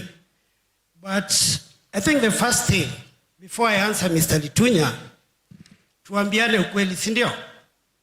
You all know where this scheme came from. And the challenges we are facing as a scheme, you've seen the chairman talk about the court cases and the challenges that we are having internally. And for us to move forward, we must move as members and the trustees combined. Hakuna mtu anafaa kuachwa nyuma. So RBA has never amount of pension per month. We decided that when funds are available, currently when we came in 2019, the minimum pension was 3,000. And you all remember, pension had not been paid for about 13 months.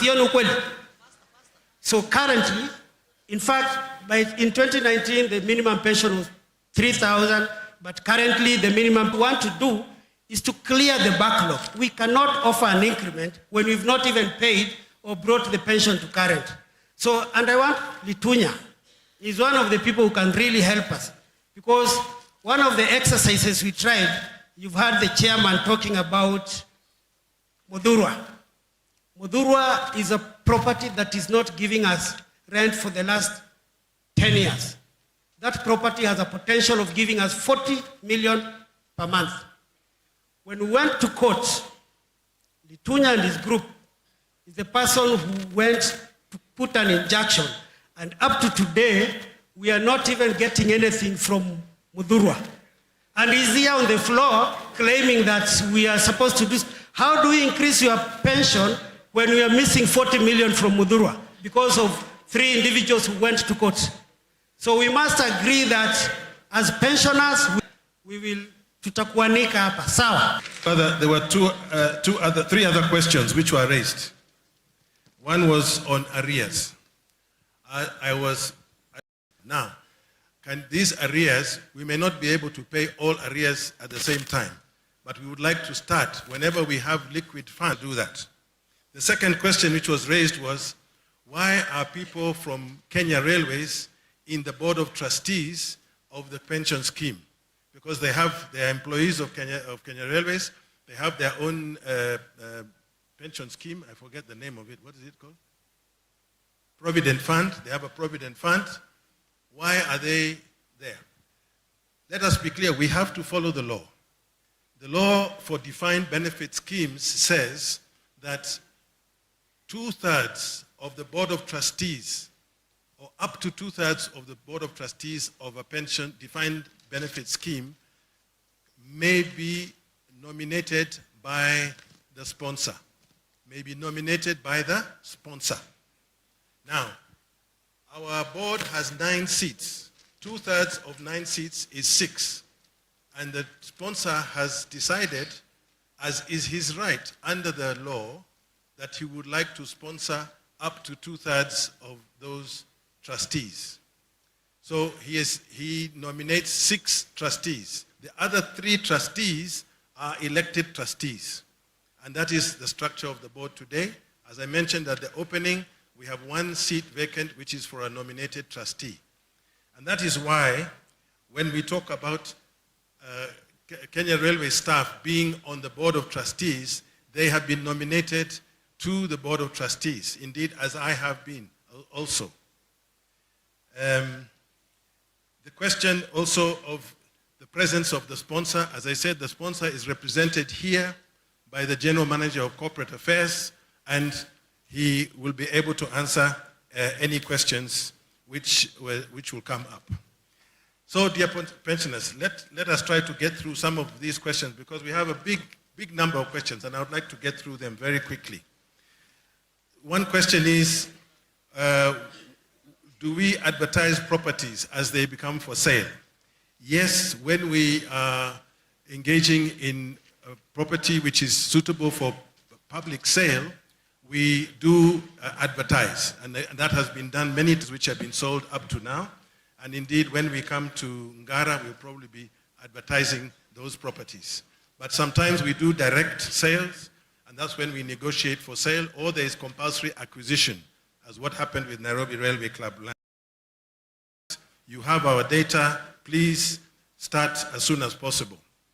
And I think the answer is, we are waiting for clarity, medical premium for your medical policy cover with the Social Health Insurance Fund, the SHIF. Get your registration from SHIF, because I'm sure each of you will need to register with SHIF so that we have a registration number for you, and that then we can pay the medical premium. The assets conversion is a constant problem. How are you doing? What are you doing to unlock this problem? What we are doing is, first of all, to remove injunctions and caveats from properties. Can you believe that we had 2 injunctions and 1 caveat on Makongeni estate? So we had to go to 3 legal processes to remove those injunctions and caveats. One of those injunctions was put onto Makongeni by an association of Makongeni residents, which is blocking the sale. We cannot go forward with a transaction when the property has got an injunction or a caveat on it. Have you tried mediation to resolve court cases? Yes, we have, and we have spent many days on the question of mediation of court cases. This question I'm going to give to the CEO. When are you expected to start assisting the deceased family members after the principal's death? What is the timeline? As soon as the trust deed and rules has been ratified by the sponsor, we shall start implementation of that, and we shall send an announcement to all members, as well as to put the policy and the procedure for that onto the website. What is the scheme doing to recover Mudhura property? We have gone to court. There is a court case ongoing, and we expect a decision in December of this year. The Co-op Trust should tell members at least one of the best things that they have done well. I then leave that one to the Co-op Trust. how pensioners engage in the changes in the trust deed and rules. You know that since 2022, we have been having meetings of members, and in each of those meetings, we have been listening to the requests from members. I know that there are some members who also requested that we should increase the pension period which is payable to the beneficiaries, to the widows, from 5 years to 10 years. We did do that analysis as part of our actuarial valuation. We know how much it will cost, but we have decided that we will start by addressing additional benefits that will benefit the existing pensioners first of all. When will you pay the arrears? The arrears, as I've said, will be cleared as we receive funds, especially as we liquidate the properties into financial assets, and that will be done as quickly as possible. I think we have answered that one. This one I'm going to give to the CEO. There was a question about will members be able to benefit from the Affordable Housing Department of Housing and Urban Development. Is that if we sell Makongeni to the State Department for an affordable housing project, each member of the scheme will be eligible on a priority basis to receive an application form for one affordable housing unit in Makongeni for purchase. So that will be for purchase. It's not going to be a gift, let me be very clear, but you will be at the front of the line. You will be at the front of the line to apply for an affordable housing unit in Makongeni. What are we doing to find suspended members? We have produced that list of 927 suspended members. I hope that that list is going around. You please, if you identify or you know of any suspended member on that list, please can you inform the people at the registration desk where we can find the suspended members. This one we have answered. How much did the scheme pay this whole for the AGM meeting? Okay, maybe you answer now. You answer the rest, okay. There's a figure, it can be provided. Low rent collection. If there's conflict of interest, as some of our members are tenants and sometimes pensioners, can we come up with a policy barring our members to be double dealers? This is indeed an issue, but let me be clear on one thing. The law says there is no way the pension scheme is allowed to deduct anything from your pension unless we have your explicit written permission. Explicit written permission. So, even if there's a pensioner who is a tenant in the houses, we cannot deduct that rent from the pension. However, what we have decided to do is to make sure that we publicize very well all those cases where we have arrears of a tenant not paying rent, and that person is a pensioner who is receiving pension. So that then the pensioner community can discuss with them. The court cases, can we control unnecessary cases by having one representation instead of unknown groups who go around stopping the process of liquidation? I think it is up to the pensioners to organize themselves into associations. We cannot direct pensioners into any association or associations. That is a freedom of yours to decide how you organize yourselves. We respect all the associations which are legally registered. Why do we have nominated members by the sponsor? Clear, 2/3 of the members of the BOT are nominated by the sponsor.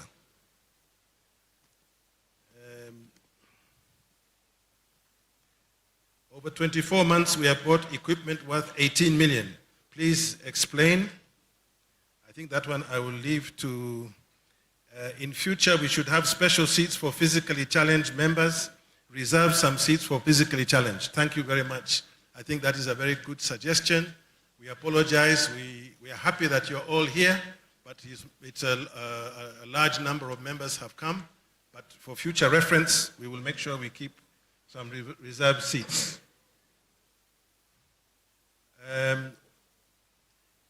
When is the Railway City beginning to be built?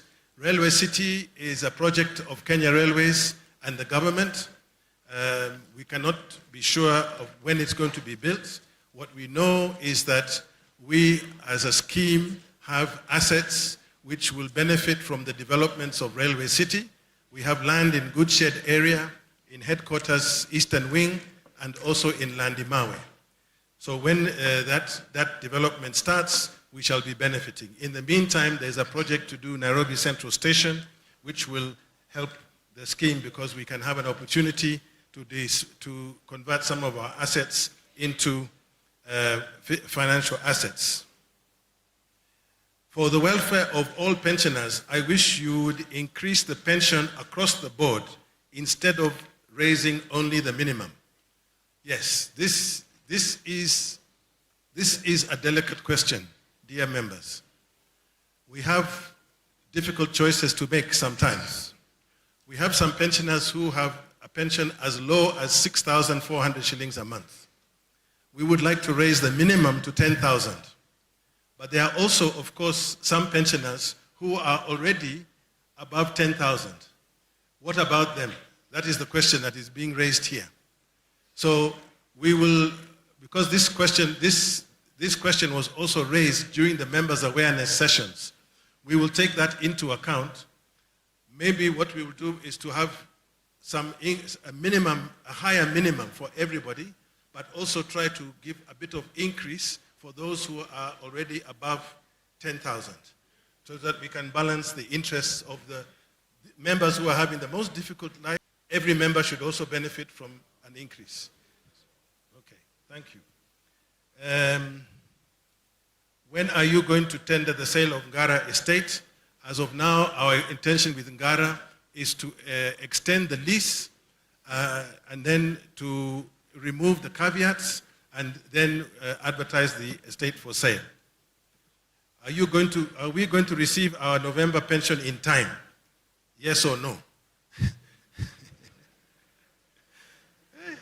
This is a doubting Thomas. But let me be brave enough to say yes, you'll receive November in time.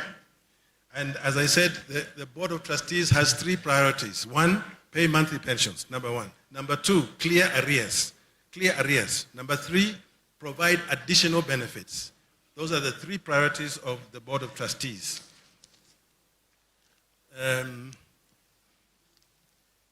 Stop selling our properties to the sponsor and to the government. Yes, I understand the sentiment. We have not had a happy experience selling properties to government. I mentioned Ministry of Local Government. I mentioned the Nairobi Railway Club land.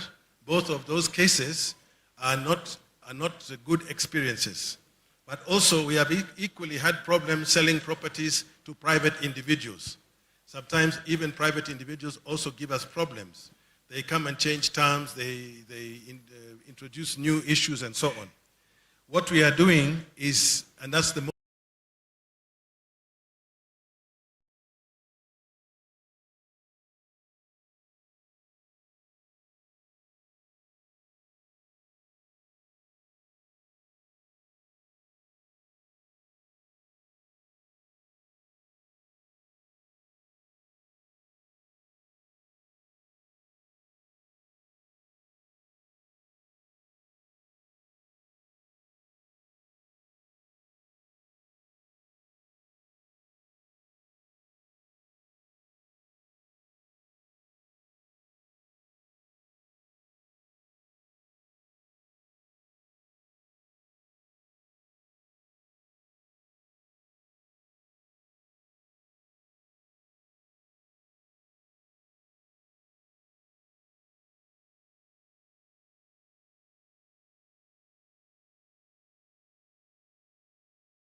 This one I think I give the CEO.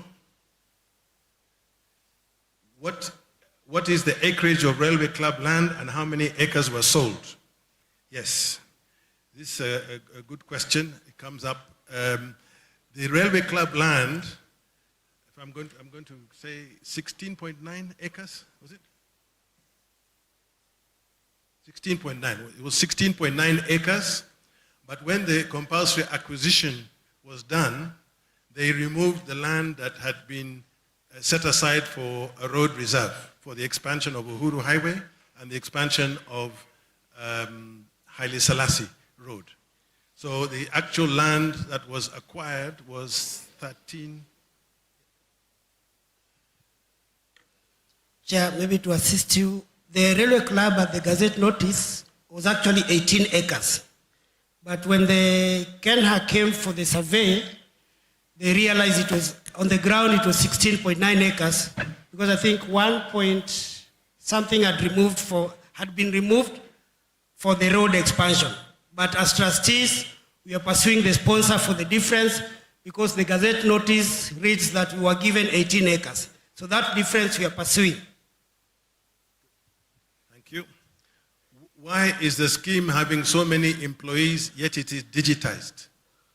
We have 24 full-time employees to manage a scheme of 8,000 plus members. I do not think that that is an exaggerated number. In fact, we do need as a board, we have decided to increase with 2 more key functions. We want to have a full-time legal officer, because we have so many of these court cases and caveats and injunctions, so that we can do a lot of this work in-house. And number 2, we want to have a full-time internal auditor, so that we have strengthened our financial accountability internally. So those are 2 posts, but right now we have 24 full-time employees.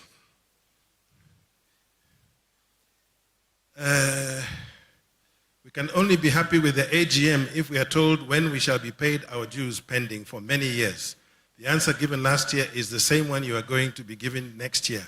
Why is it that way? Yeah, that's true. That's true. And that is, as I said, the big challenge that this Board of Trustees is facing.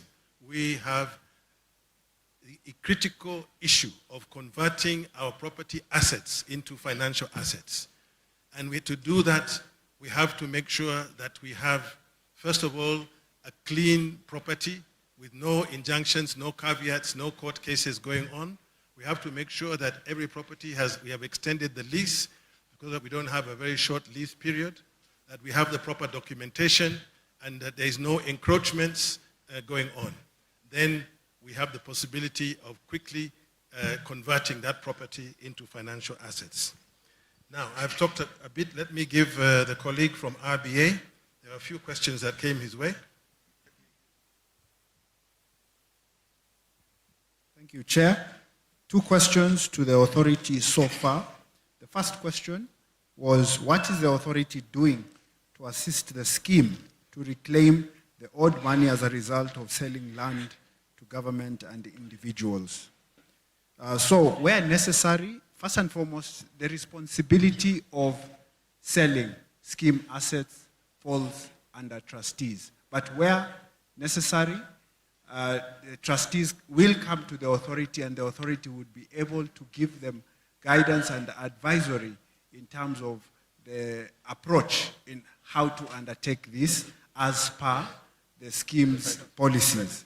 Secondly, is where the purchaser particularly is of a government nature, then the authority can also collaborate with the trustees to ensure that the necessary government agencies are paid, or allocations are made to the necessary government agencies, so that those funds are remitted to that agency to pay the scheme. So prioritization is one of the key things that the authority has been advocating for in relation to pension schemes that are affected by government activities. Secondly, the question on the role to ensure pension is increased. Now, this relates to two key things that your scheme has. Whether the trust deed provides for this, but what informs this trust deed is what is called an actuarial valuation. This has to be done every 3 years as per the law. And when an actuary does this valuation, he will decide whether the scheme has the ability to facilitate increments and by how much. And then that is what informs trustees to do that. So the role of RBA is to ensure that the actuarial valuation is done and has this provision, and then thereafter, if there are any adjustments, they should be done in accordance with the trustees and the trust deed and rule. So our role is to supervise and to ensure that these things are being.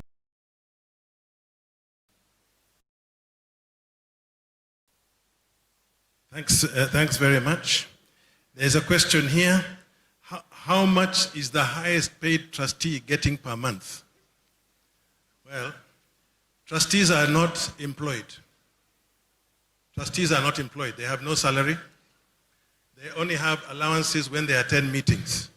And the allowances which are given to them are the allowances which you as members approved at the last AGM. Of course, there are some members of the Board of Trustees who are also employees of Kenya Railways, and then they receive their salaries as per the job group in which they are. The second question is, what is the lowest pension paid to a pensioner? The current lowest pension is 6,400 shillings per month. That is the lowest. There is somebody who has said he is a victim of 1998 socio-economic genocide. I think that is a very harsh language. Can a pensioner withdraw from the scheme? I don't think that possibility exists, because this being a defined benefit scheme, you have the opportunity to take a maximum of, I think, 30% as lump sum, and the rest is paid as a monthly pension for life. So it's a defined benefit scheme. There is no option opting out. It is not a defined contribution scheme. Can a pensioner operate both defined scheme and contributory scheme, as it happens to the deferred pensioners? The deferred pensioners who continue to work for Kenya Railways are also part of the Kenya Railways Provident Fund, but that only applies to the period after 2006 when they worked there. This scheme only applies to pensions that were accumulated up to and including October 2006. We don't recognize any contributions after then. I think the other questions, is it correct that no chairperson of the scheme ever held an education tour in Mount Kenya region since inception? Okay, I have apologized. Next year, I will go to Mount Kenya.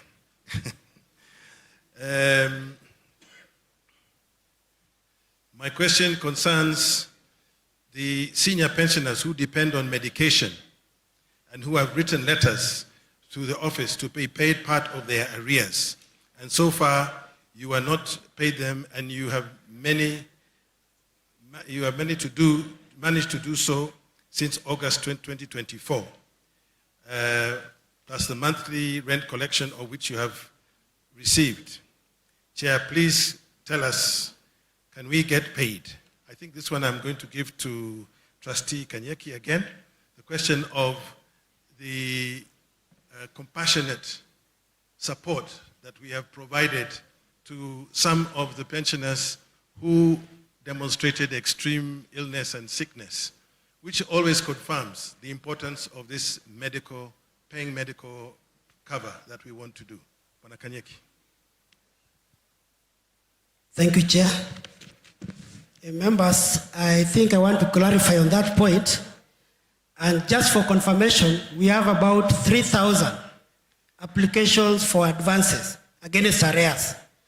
And these 3,000 applications are supported by medical reasons, school fees reasons, and we as trustees have to sit down and look at what policy we can apply.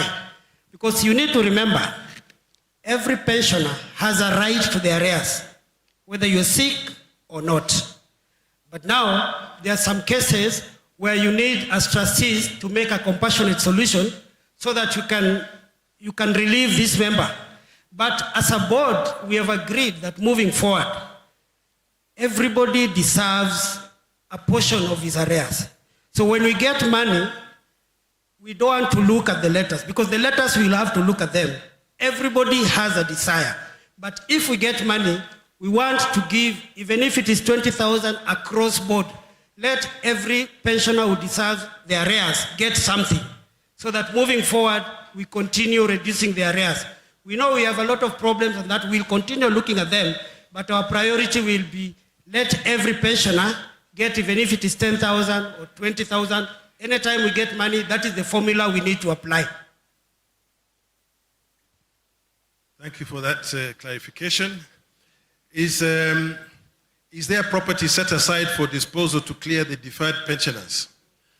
I know the deferred pensioners have not yet reached retirement age, and sometimes they might fear that the funds or the assets will be used up before they come to retirement. When we do the calculation of the actuarial valuation of the cost of paying every pensioner, every beneficiary, up to the last pensioner, we do include the costs of paying the deferred pensioners as well.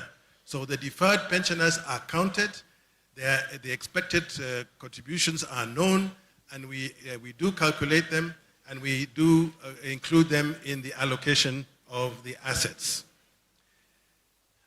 Is it possible to calculate my monthly pension and give for 20 years and give me the money in a lump sum?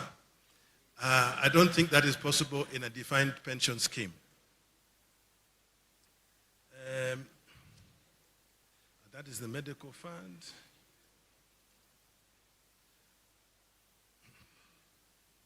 Is Kenya Railways Corporation preparing to serve us with free train tickets around the country? I think I'm going to give this question to the sponsor.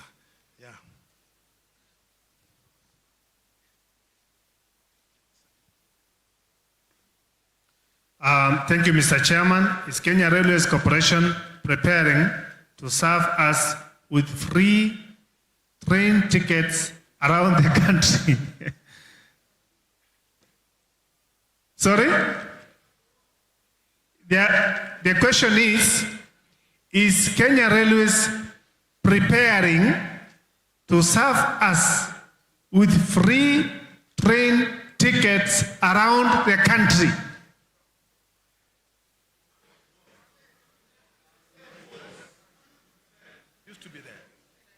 It used to be there. How many tickets? As many as you want? How many? 2 per year. Also, it used to be there when you were serving as a staff of Kenya Railways. And now you want the same service extended to you as pensioners.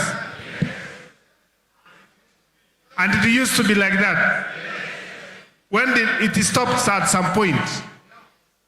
So the answer I want to give here is that I will take it up to the management and board of Kenya Railways Corporation.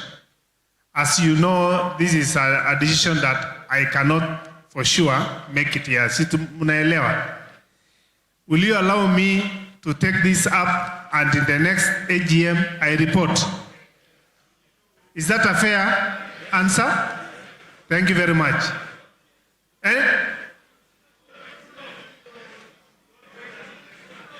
Or you don't want to wait until next year? So how do we communicate? Through the CEO. Then the CEO can circulate communication. So what you do, then because this is a decision that has to be made, I have to take this feedback to management and to the board, and the calendar of the board meetings. At least as soon as we receive the answer, probably in the next board meeting, after the next board meeting has sat, I will communicate with the CEO. In any case, we sit in the same compound. So I can walk to his office and I communicate to the CEO. Is that agreeable? Thank you very much.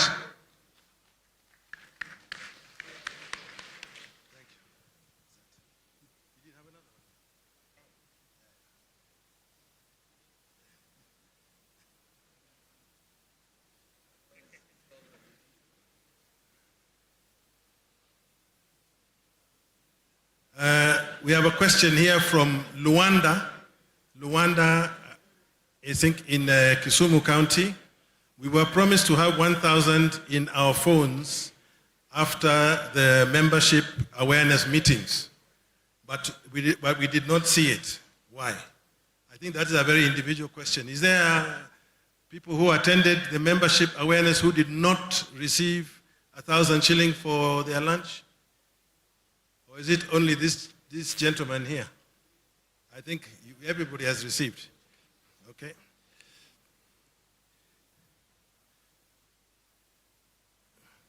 In your minutes of last year, you raised the point of widows to be added the number of years of benefiting from the pension from 5 years to 10 years. What is happening about this? As I said, we have done that calculation in the actuarial valuation report. It is there, you can read it online.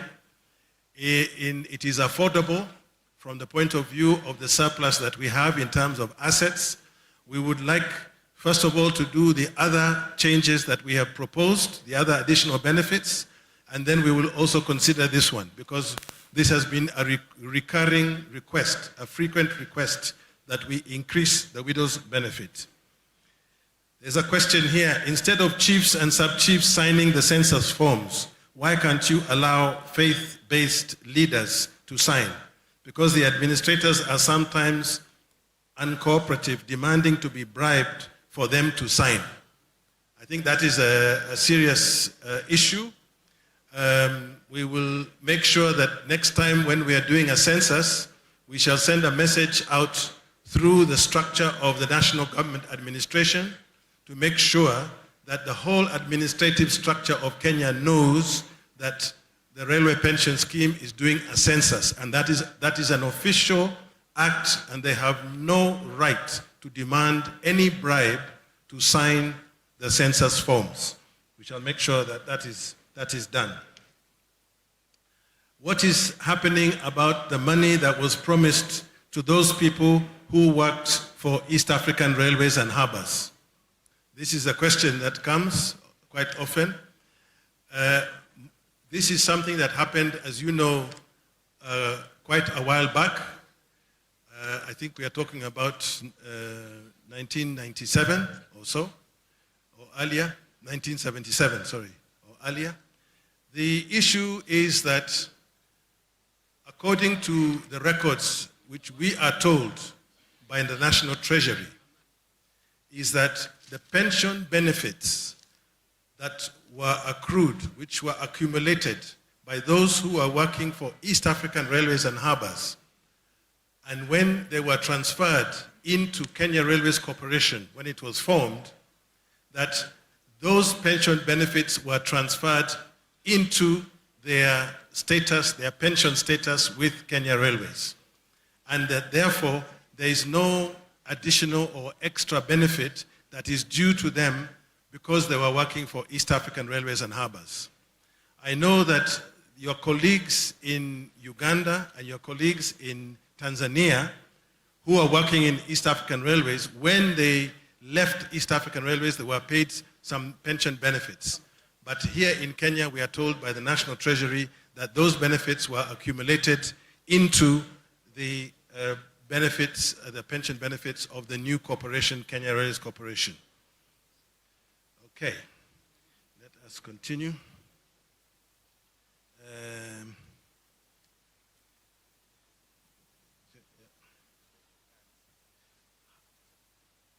How far have you reached in selling Makongeni?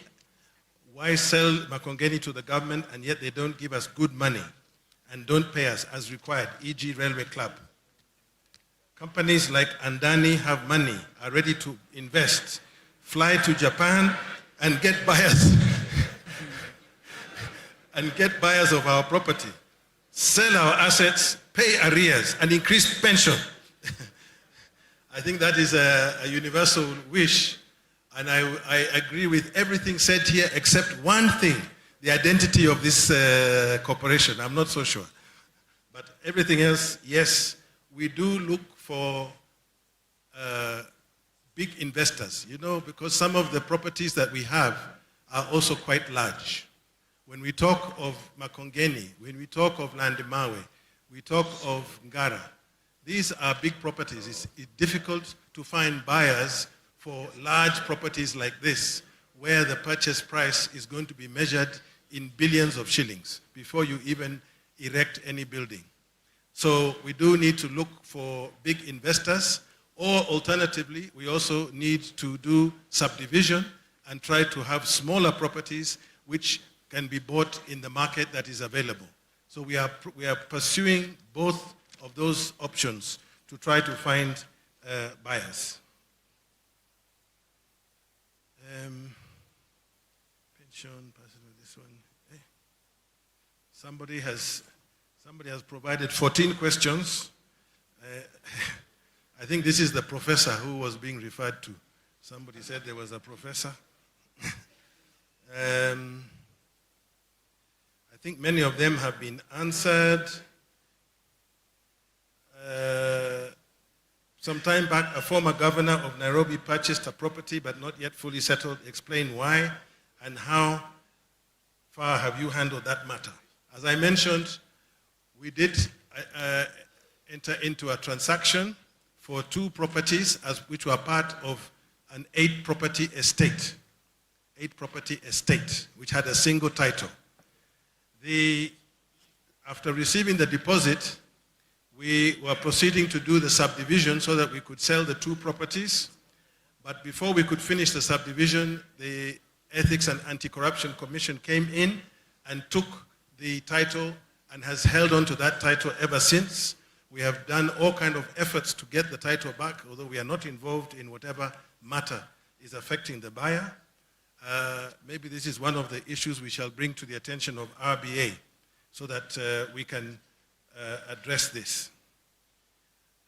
There's also the question raised about when there are arrears due to the principal pensioner, and then if the principal pensioner passes on and the arrears are now being paid, are those arrears going to be paid to the beneficiary or to the estate of the pensioner? The answer is yes.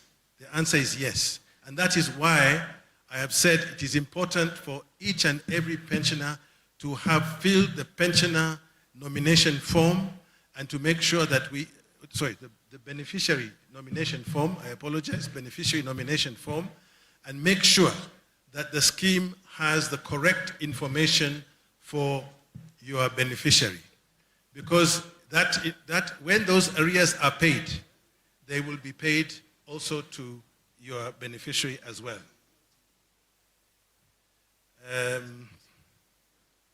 Can those who are still in service acquire 30% of their accrued benefit? I don't think that is possible. They have to reach retirement age to be eligible for benefits. What are the what precautions are being taken to ensure the scheme does not lose funds in the process of liquidation? Yes, we make sure that in every case, before we do transferring or converting assets into financial assets, we undertake a valuation, a market valuation. You will have noticed during the presentation of the external auditor that the external auditor said that our accounts are qualified, meaning that they are not 100% correct. And she said they are qualified because we have not used fair market value for each of the properties that we own. And the question you will ask me is, well, why aren't we putting the fair market value into the accounts? And the answer is as follows. Because the value of our properties is very high, as you know. It is 32 billion shillings and above. Now, if we were to follow the accounting rules as stated, we should do an updated valuation of each of the 10 properties every year. And the cost of doing, just the cost of doing those valuations would be measured in tens of millions of shillings. Tens of millions of shillings, which we don't have, because you know we have a liquidity problem. And number two, we need to prioritize paying pensioners first. So what we do is that we update the valuation of a property when we are getting it ready to be converted from property to financial asset. Then we do the update at that time. And you'll see in the financial statement, you will see exactly the last date of valuation of all the properties that we own. Now, pensioners, it is coming to 1:45. We have only 15 minutes left of our official time. And I still have here a big heap of questions, which I'll be happy to answer, but I also have to respect your time. And I have to respect the fact that many of you have come from far and you need to go back home. What I would like to do now is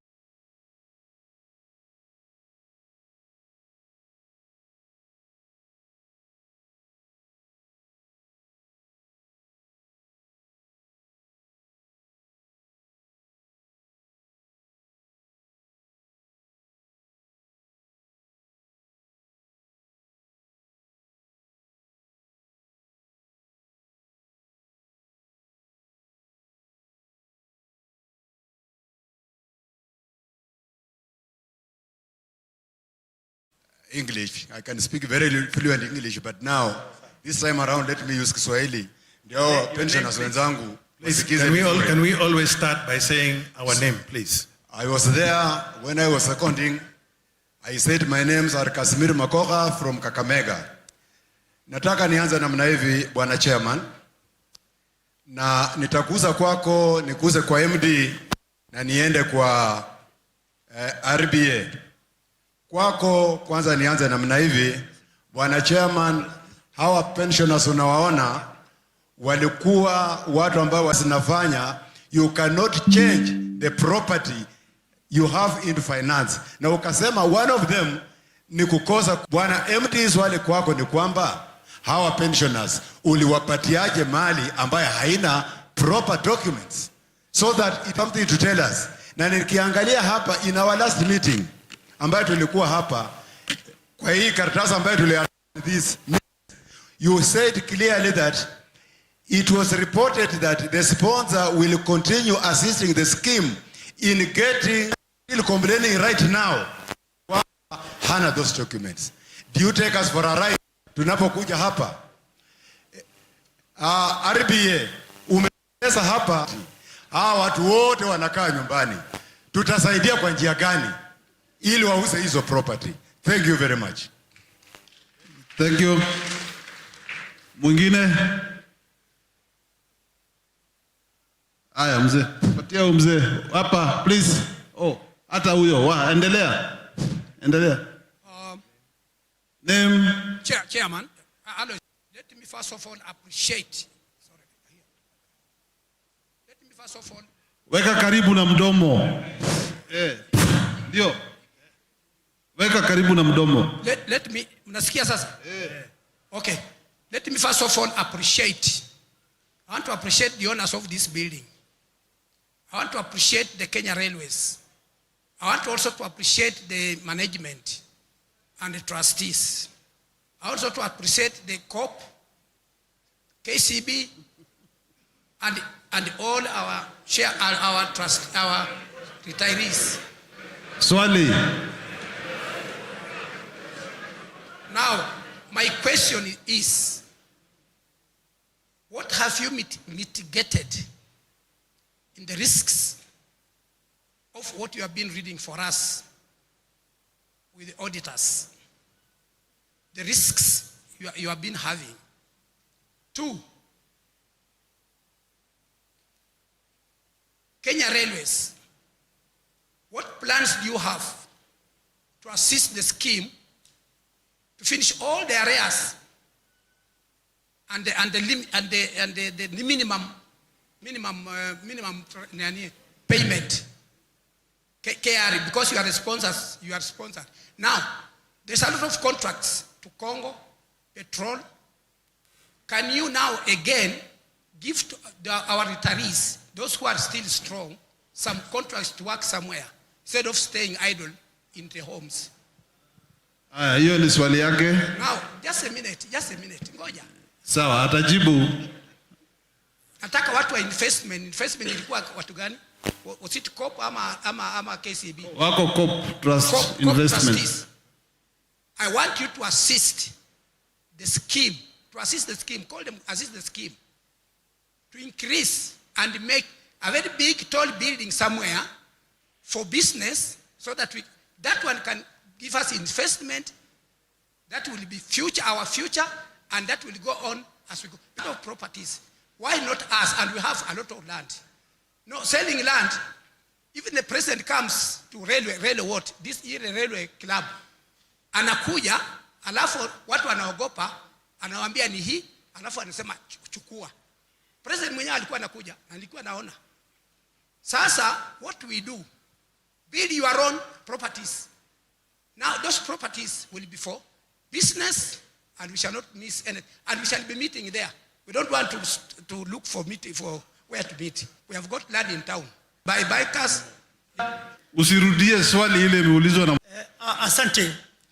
The other service provider to get it, and you are anxious to go out and get your allowance. Am I right? Right. Okay, let me address the issues. Oh, sorry. Thank you, Bwana Mwiruri. My name is Miano. Nitaanza na hii maneno ya nitaongea Kiswahili kidogo. Unajua kwa nini? Kuna vitu tuliandikiwa na hizo vitu, hautatibio. Sisi wote tunasema mali fanywe nini?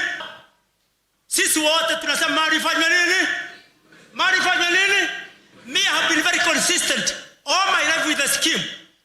Kanyaki addressed the issue. Unless we dispose of our property, let's not cheat ourselves here. The scheme will not be able to pay your arrears. The scheme will not be able to improve your pension.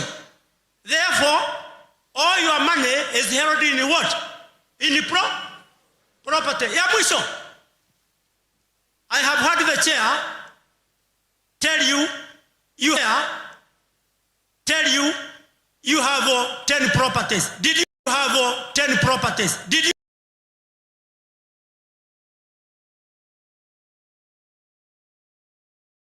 Now 6.1 what?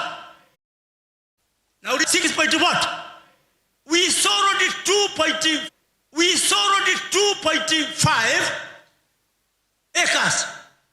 Former record what?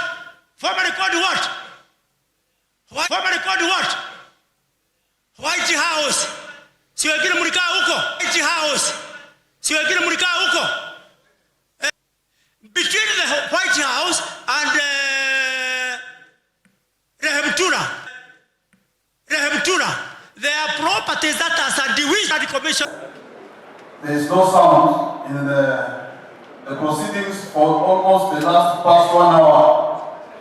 Yes, and we are not going to allow that, because our large constituency of members is following through the internet. So please do something about it. And if you have a problem, let them know you have a problem. Please. Sorry for that. So, on the point of corruption and robbery without violence, I know it was said in jest, maybe as a joke, but let me take it seriously. You know, each and every one of us here, each and every member of this committee has a responsibility to report any evidence you have of fraud, of corruption, of theft, of misuse, got that evidence, please can you take it to the nearest police station immediately? Immediately. Whether that concerns the management, concerns the board of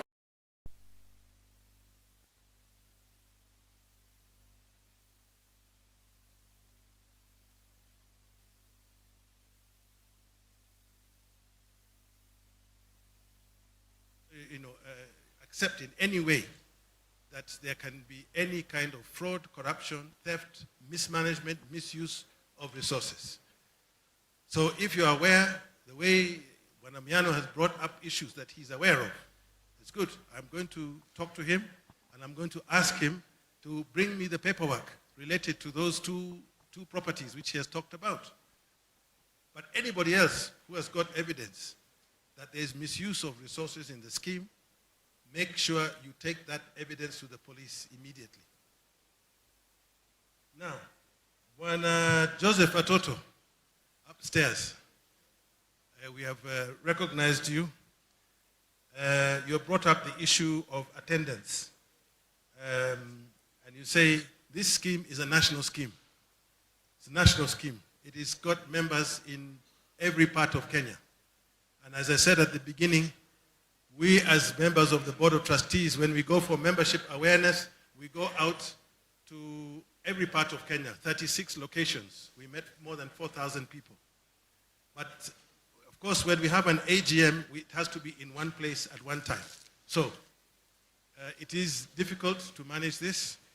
That is why the members have been requesting that they are given a personal ticket offer so that you can have a train, at least those who are in Western, could come by train from Kisumu. Those who are in Mombasa can come by train, maybe in SGR, premium class, I don't know. Maybe that's part of the offer. But it is why we do that. I know that we have increased this year the lunch allowance from 2,000 shillings, it was last year, to 2,500 shillings lunch allowance this year. In each person, one who comes from Bungoma, the other who comes from Luanda, the other who comes from Kericho, the other who comes from, it is difficult. It is difficult. Please understand. We try to do what we can, and we will continue to do what we can to try to improve and make it easier for members to participate. I do note that there are more than 300 pensioners who are participating in this meeting. Moderator, let us have maybe 2 more questions, and then we shall start closing. Okay, we will take 2. The East Africa. East Africa. Uko juu, kaa tu huko. Kuja wewe. Mzee, kuja karibu.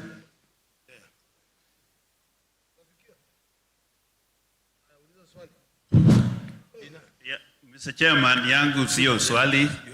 I just want to comment on what you have, the sentiments you have quoted in terms of matters, East African community. All of us, as we sit here, I hope most of you have heard about matters relating to East African community. And even if you have not heard, I just want to say it very quickly that the sentiments that were given to our chairman from the Treasury were shot down by the ruling delivered in the Court of Appeal on 20th August 2018. And the case file number is Civil Appeal number 16 of 2014. If you are able, you can download it and you read it.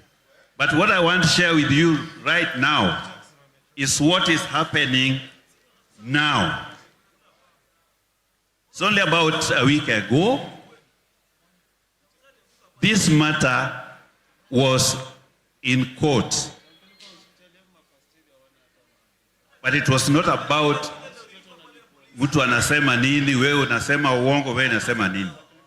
As I have said, the judgment that was delivered on 20th of August 2018 ilimaliza hiyo mambo yote na ikasema chenye ilikuwa nasema.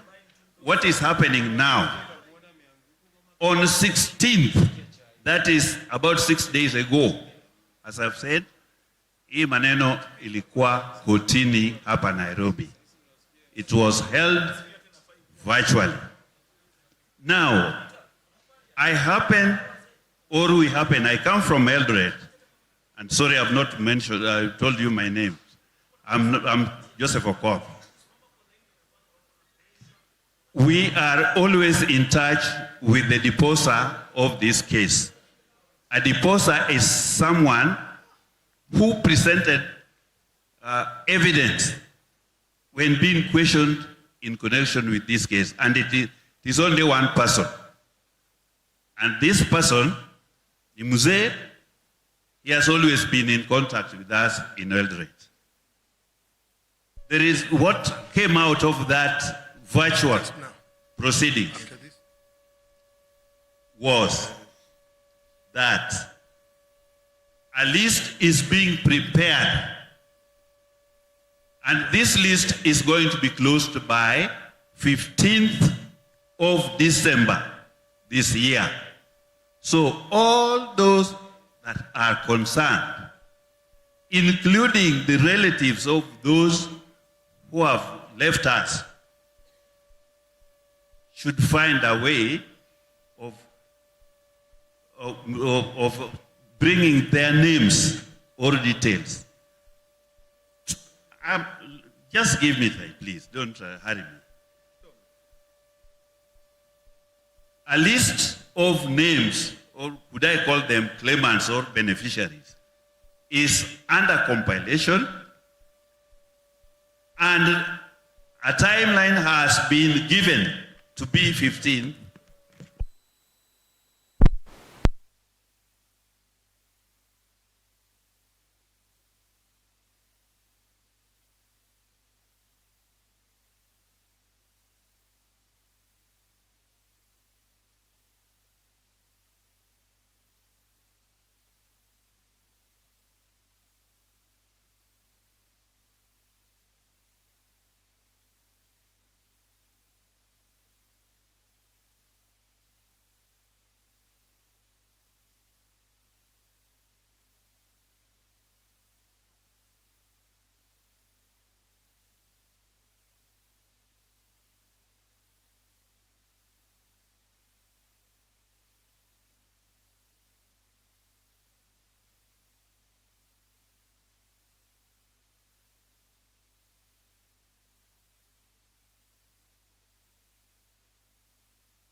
For these names to reach the lawyer that is handling this matter.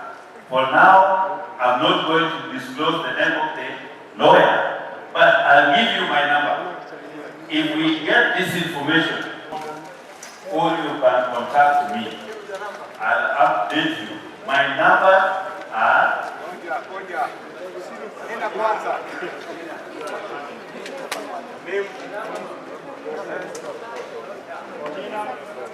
Ina Joseph Okoth. And there is a third one, my dad, that is Alingo. That's the name.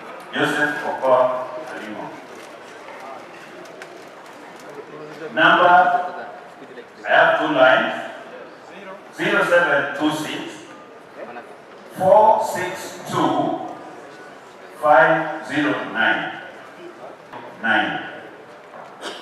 The Airtel line is 0781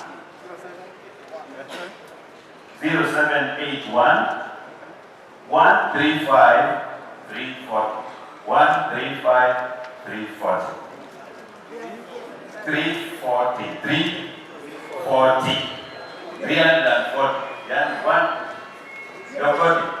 135 then 40. So repeat. Repeat that. Joseph.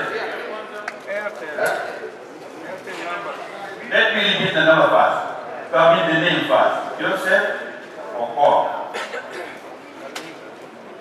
The numbers are 0726 462 509 and 0781 135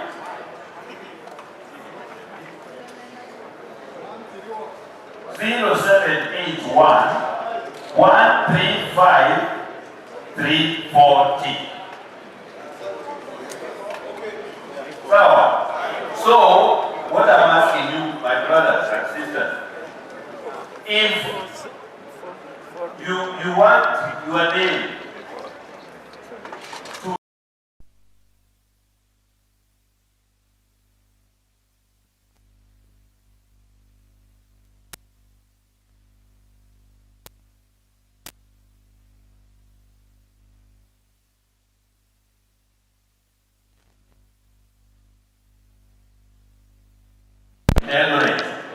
about 75, they are already continuing. And these names have already been received.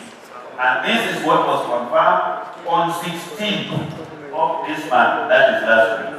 So I request you that in the event you know any relative of a person who actually worked during that time, up to 1977, please take up, get these details, and be ready to communicate them as soon as the ground or the process has been opened. Okay, Joseph, I think your idea has been thank you. Ngoja kidogo mzee. Unataka kuuliza swali? Swali. Unataka kuchukua swali ya mwisho. Sasa swali ya mwisho. Uko na swali? Uko na swali? Uko na swali? Guruma kabisa. Haya, guruma. Usiangushe maua. Je, wazee wa chuma ngumu hamjambo? Sema jina. Mimi naitwa Ezekiel Joseph Lewa. Mimi ni mtu wa Mombasa, karibu na bahari kabisa kule. Mimi ni mtu wa maneno machache. Yamezungumzwa mengi na pengine nitakayozungumza labda ni kuongeza yale ambayo yamezungumzwa, lakini summary nataka sema hivi. AGM iliyopita, the last AGM when we were here, we all recommended that this table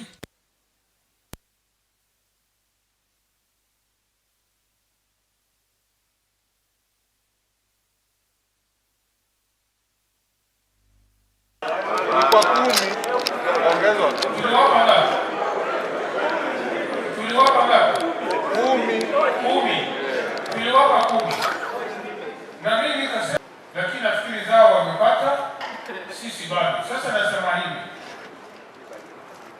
mambo ambayo yanaumiza watu zaidi ni arrears. Kwa hivyo tafadhali, ikiwa mnastaafu au yana imani, please try at the best you can in paying pensioners their arrears. That's the summary I want to make. There's nothing else that you can, anything you will tell us. But without arrears, I think we say maybe we audit the pension scheme also as pensioners. Thank you, Mr. Lewa. Asante sana Bwana Lewa. Can we have Mr. Juma? The last one. The last but not least, Mr. Juma. That's the last one. And then Hamjambo wazee. Mimi ninaitwa Peter Juma na ninataka tu nizungumze kwa ufupi. Unajua kwamba unapochaguliwa ukawa kwa hii board, maslahi ya hawa ndio muhimu zaidi. Lakini wakati mwingine unaweza ukakosa kutekeleza kwa sababu labda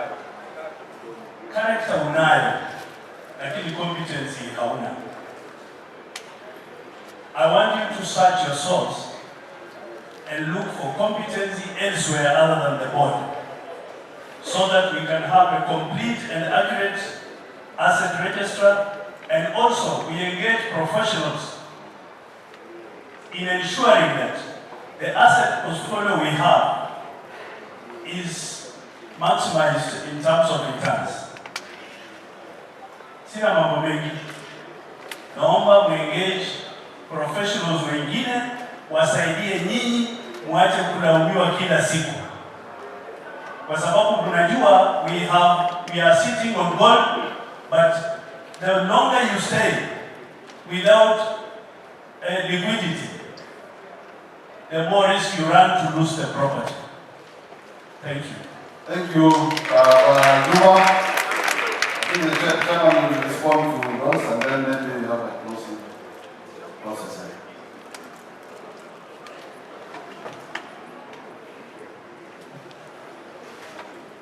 Thank you very much for those questions. In fact, I think the first point made by Madam Joseph Okof was not really a question. Entitlements of pensioners from the days of East African railways and harbors, which have not been met for 40 years. I think it's worthwhile that this has been brought here.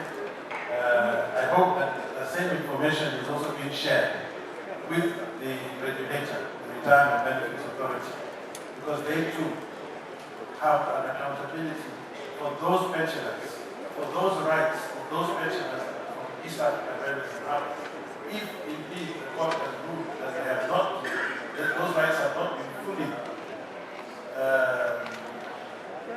provided for, then I think RBA, I'm sure, would want to be involved in finding out how, for 40 years, this has not been done. So I would support the work of Mr. Okof. Regarding Ezekiel, I think the point is to say that the pensioners were very kind to the Board of Trustees last year, and they increased the sitting allowance from 10,000 to 20,000 per session. And yet the pensioners have not seen any benefits or results for that. So I think the onus is now on us to deliver. We have put the ball in our court. Maybe have not been very, very clear in all the presentations. So that being said, you have that packet of information. If you can turn to the first page of the accounts, where it says the account, the numbers. The heading is there, it's called Statement, Changes in Net Assets, available for benefit. If you look at that table, it says Dealing with Members. It's the first section of that table. It's called page 17. Bottom is called page 17. You see in that section called Dealing with Members that the amount of dealing with members has increased from 1.093 billion last financial year to 3.6 billion. And those are not amounts which have actually been paid out, because we are working on a budget which is on accrual basis. In other words, we record income and we record expenses as they become due. But you will notice there that there are 3 items that have been added in the 2024 accounts which were not there in 2023. And that is to say that this board has taken into the accounts the legal obligation that we have to clear the arrears review. They were not recorded before, even from 2017, when the corporate trustee had recorded the 1,000 shilling increment. He never put it into the account. The 3% and 5% which are missing was not put into the account. We have now put these into the accounts, including the sum which is due for interest on gratuities and lump sums, for the interest which is due to the deferred members on their lump sums as well. We have inserted all this into the accounts so that it becomes a legal liability of the scheme to the members. To record that so that it is known by everybody that that is there. We'll continue to address the residual points that we need to clear these arrears. We are now transparent, we know where they are, we know what they are for, we know who is owed them. Now we must get to the business of paying. Manajuma has advised us that a good board of trustees needs trustees who have got two strong characteristics: good character and good competence. And he is correct. Because if you have people with good character but no competence, you will not move anywhere. And if you have people who are poor character and strong competence, you will definitely move in the wrong direction. So we need to involve people in this board of good character and good competence. And that, indeed, I think is the advice that is going to be noted by our sponsor, the sponsor who nominates the trustees to this board. We will also engage with professionals, professional companies, professional advisors and consultants who are able to give us the best advice so that we bring in the competence that we don't have to make sure that we do the work that needs to be done. And I think that is very good advice. Now, dear pensioners, I want us to start to close. I'm going to give an opportunity to the regulator who is with us in case he has some closing remarks. And then I'm going to invite the Mr. Isaac Kuma to give some vote of thanks, and then we will have closing prayer.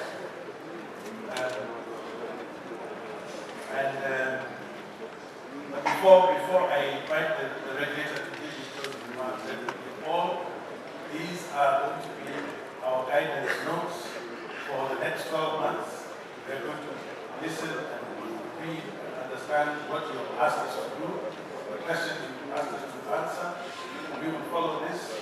We will inform you as we progress, and I hope that we shall see in the coming months great progress in addressing our priorities. Our priorities remain the same always. The priority is to benefit the members of the scheme, pay pensions monthly, clear the arrears, and provide additional benefits. This will be what this Board of Trustees will be addressing for the next 12 months. And I thank you so much for your participation today. Thank you very much.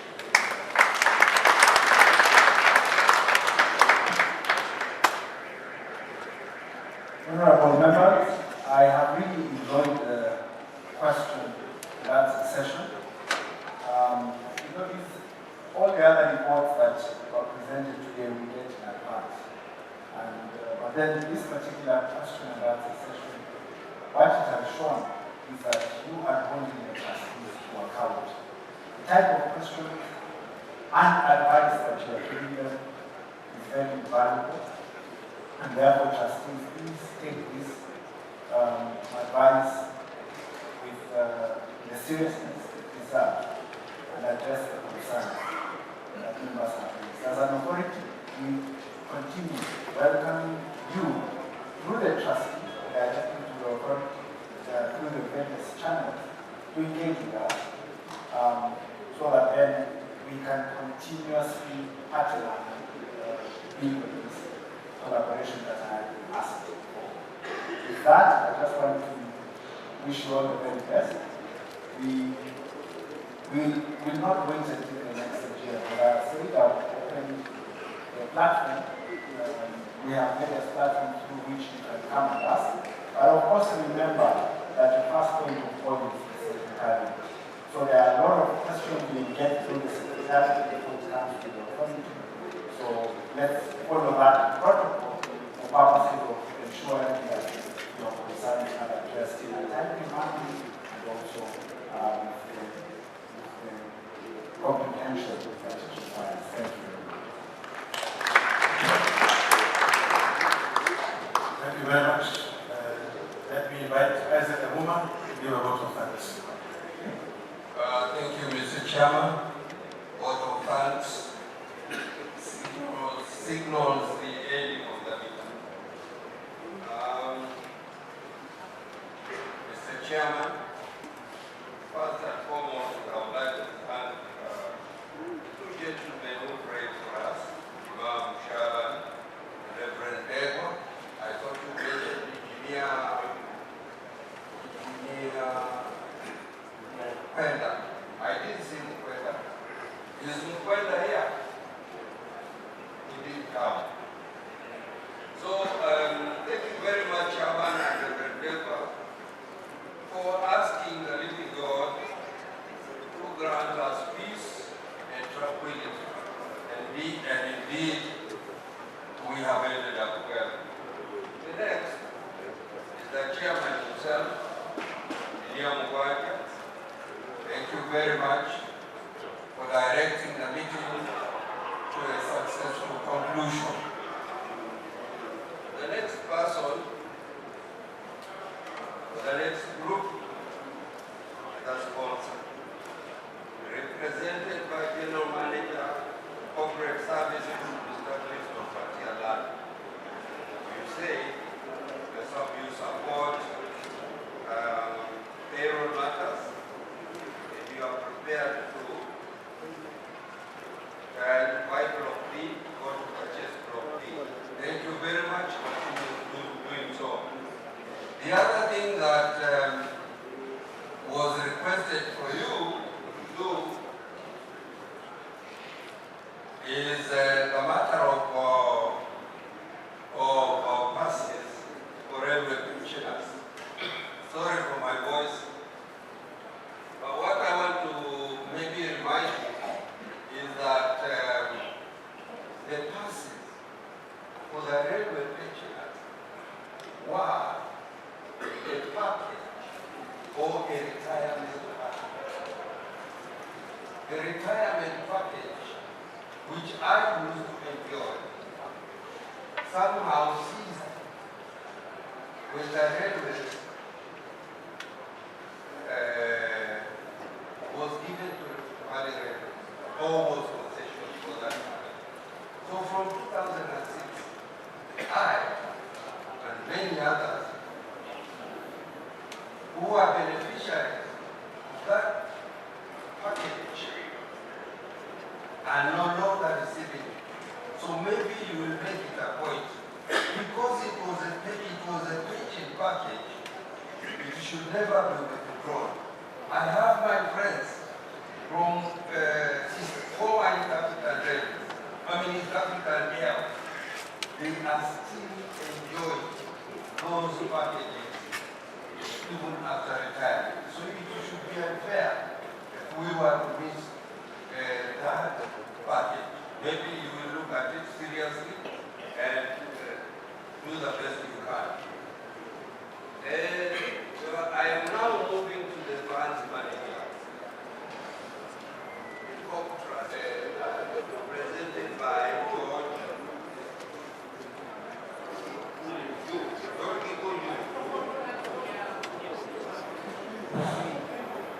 George Ikunju.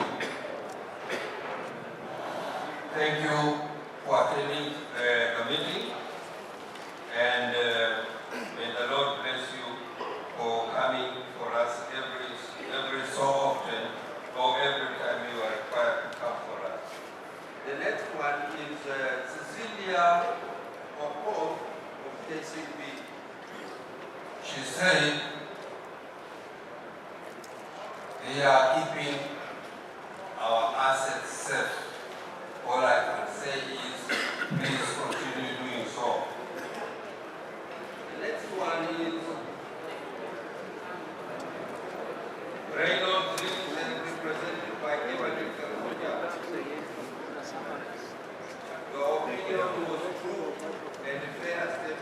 Senior, weka microphone wakusikize wote. Asante. Statement yako ilikuwa true and fair statement for whatever is happening during your audit. Thank you for being fair, for finding that fairness. The other one is RBA, represented by John Kerr. RBA, thank you very much for putting the spotlight on the trustees as well as the sponsor. RBA, we used to be regular visitors to your offices, but lately you have not been seeing us there. I believe that is a sign of a good spotlight on the management of the scheme, as well as the trustees, as well as the sponsor. Should you be seeing us there every so and every now and then, that would mean that things are not right. But as for now, congratulations for doing a good job. The last is Mr. CEO Isaac Sila. Thank you very much, Mr. Sila, for doing a good job, for organizing all the pensioners to come here. They are happy. They are waiting to get their 2,500 shillings and maybe go home. Thank you very much for increasing our allowances, and we hope that next year we will increase the allowance to about 3,000 shillings. Thank you very much, Mr. Sila. The last but not least, yenyewe pensioners hamjambo. Pensioners hamjambo. Asanteni sana kwa kuja kwa wingi. Mwaka uliopita tuliomba mje kwa wingi na Mungu akatusikiza mkaja kwa wingi. Mungu azidi kumbariki. The Lord bless you. The Lord expand your territory. And the Lord keeps you. Asanteni sana. Mungu awabariki.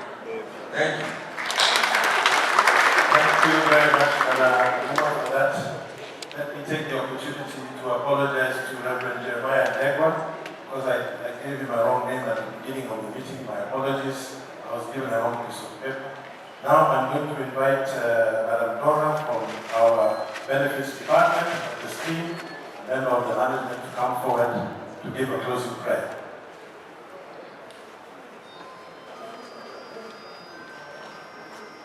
May I request that we all stand up for the chair. Okay. Wacha tuombe. Baba, katika jina la Yesu Kristo, tunakushukuru mchana wa leo. Tunasema ni asante kwa sababu ya wema wako na fadhili zako kuu. Asante kwa kuwezesha kila mmoja wetu akafika mahali hapa akiwa salama. Tunashukuru kwa ajili ya mkutano ambao tulianza pamoja nao ya asubuhi. Wafalme wa ajabu, ukazidi kuwabariki, ukazidi kuwainua. Wanapoondoka mahali hapa siku ya leo, ninaomba ukawape rehema za njiani. Wale ambao wamekuwa na maumivu, Bwana ukaweza kuwaponya. Asante Bwana kwa BOT, kwa kazi nzuri wameweza kufanya. Tunazidi kuwaombea Bwana, uzidi kuwatia nguvu ili wazidi kufanya kazi, ili wazee hawa waweze kula matunda ya ujana wao. Asante Bwana kwa kila mmoja wetu, na wafunika kwa damu ya Yesu Kristo. Wanapoondoka mahali hapa, barabara watakapotembea, na zifunika kwa damu ya Yesu, waweze kufika salama na wakute jamii wanazoacha kule nyumbani zikiwa salama. Tunakushukuru Bwana kwa kila jambo ambalo limetendeka mahali hapa, kwa kila mawazo na mawasiliano tumekuwa nayo hapa. Tunaomba Bwana ukaweze kutuwezesha, hata BOT wasaidie yote wakaweze kuyatimiza, mfalme wa ajabu. Maana neno lako linatuambia si kwa nguvu, lakini ni kwa ajili ya nguvu zako wewe Mungu. Asante, wabariki wanareli hawa, ubariki BOT, ubariki service providers, na Mungu katuwezeshe tukiona mwaka mwingine tena tukutane katika AGM, tutakupa sifa na utukufu. Na tunaomba kwa machache tukiamini katika jina la Yesu Kristo aliye mkombozi wetu. Amen. Bwana wabariki sana, msafiri salama, na Mungu awape amani na walinde.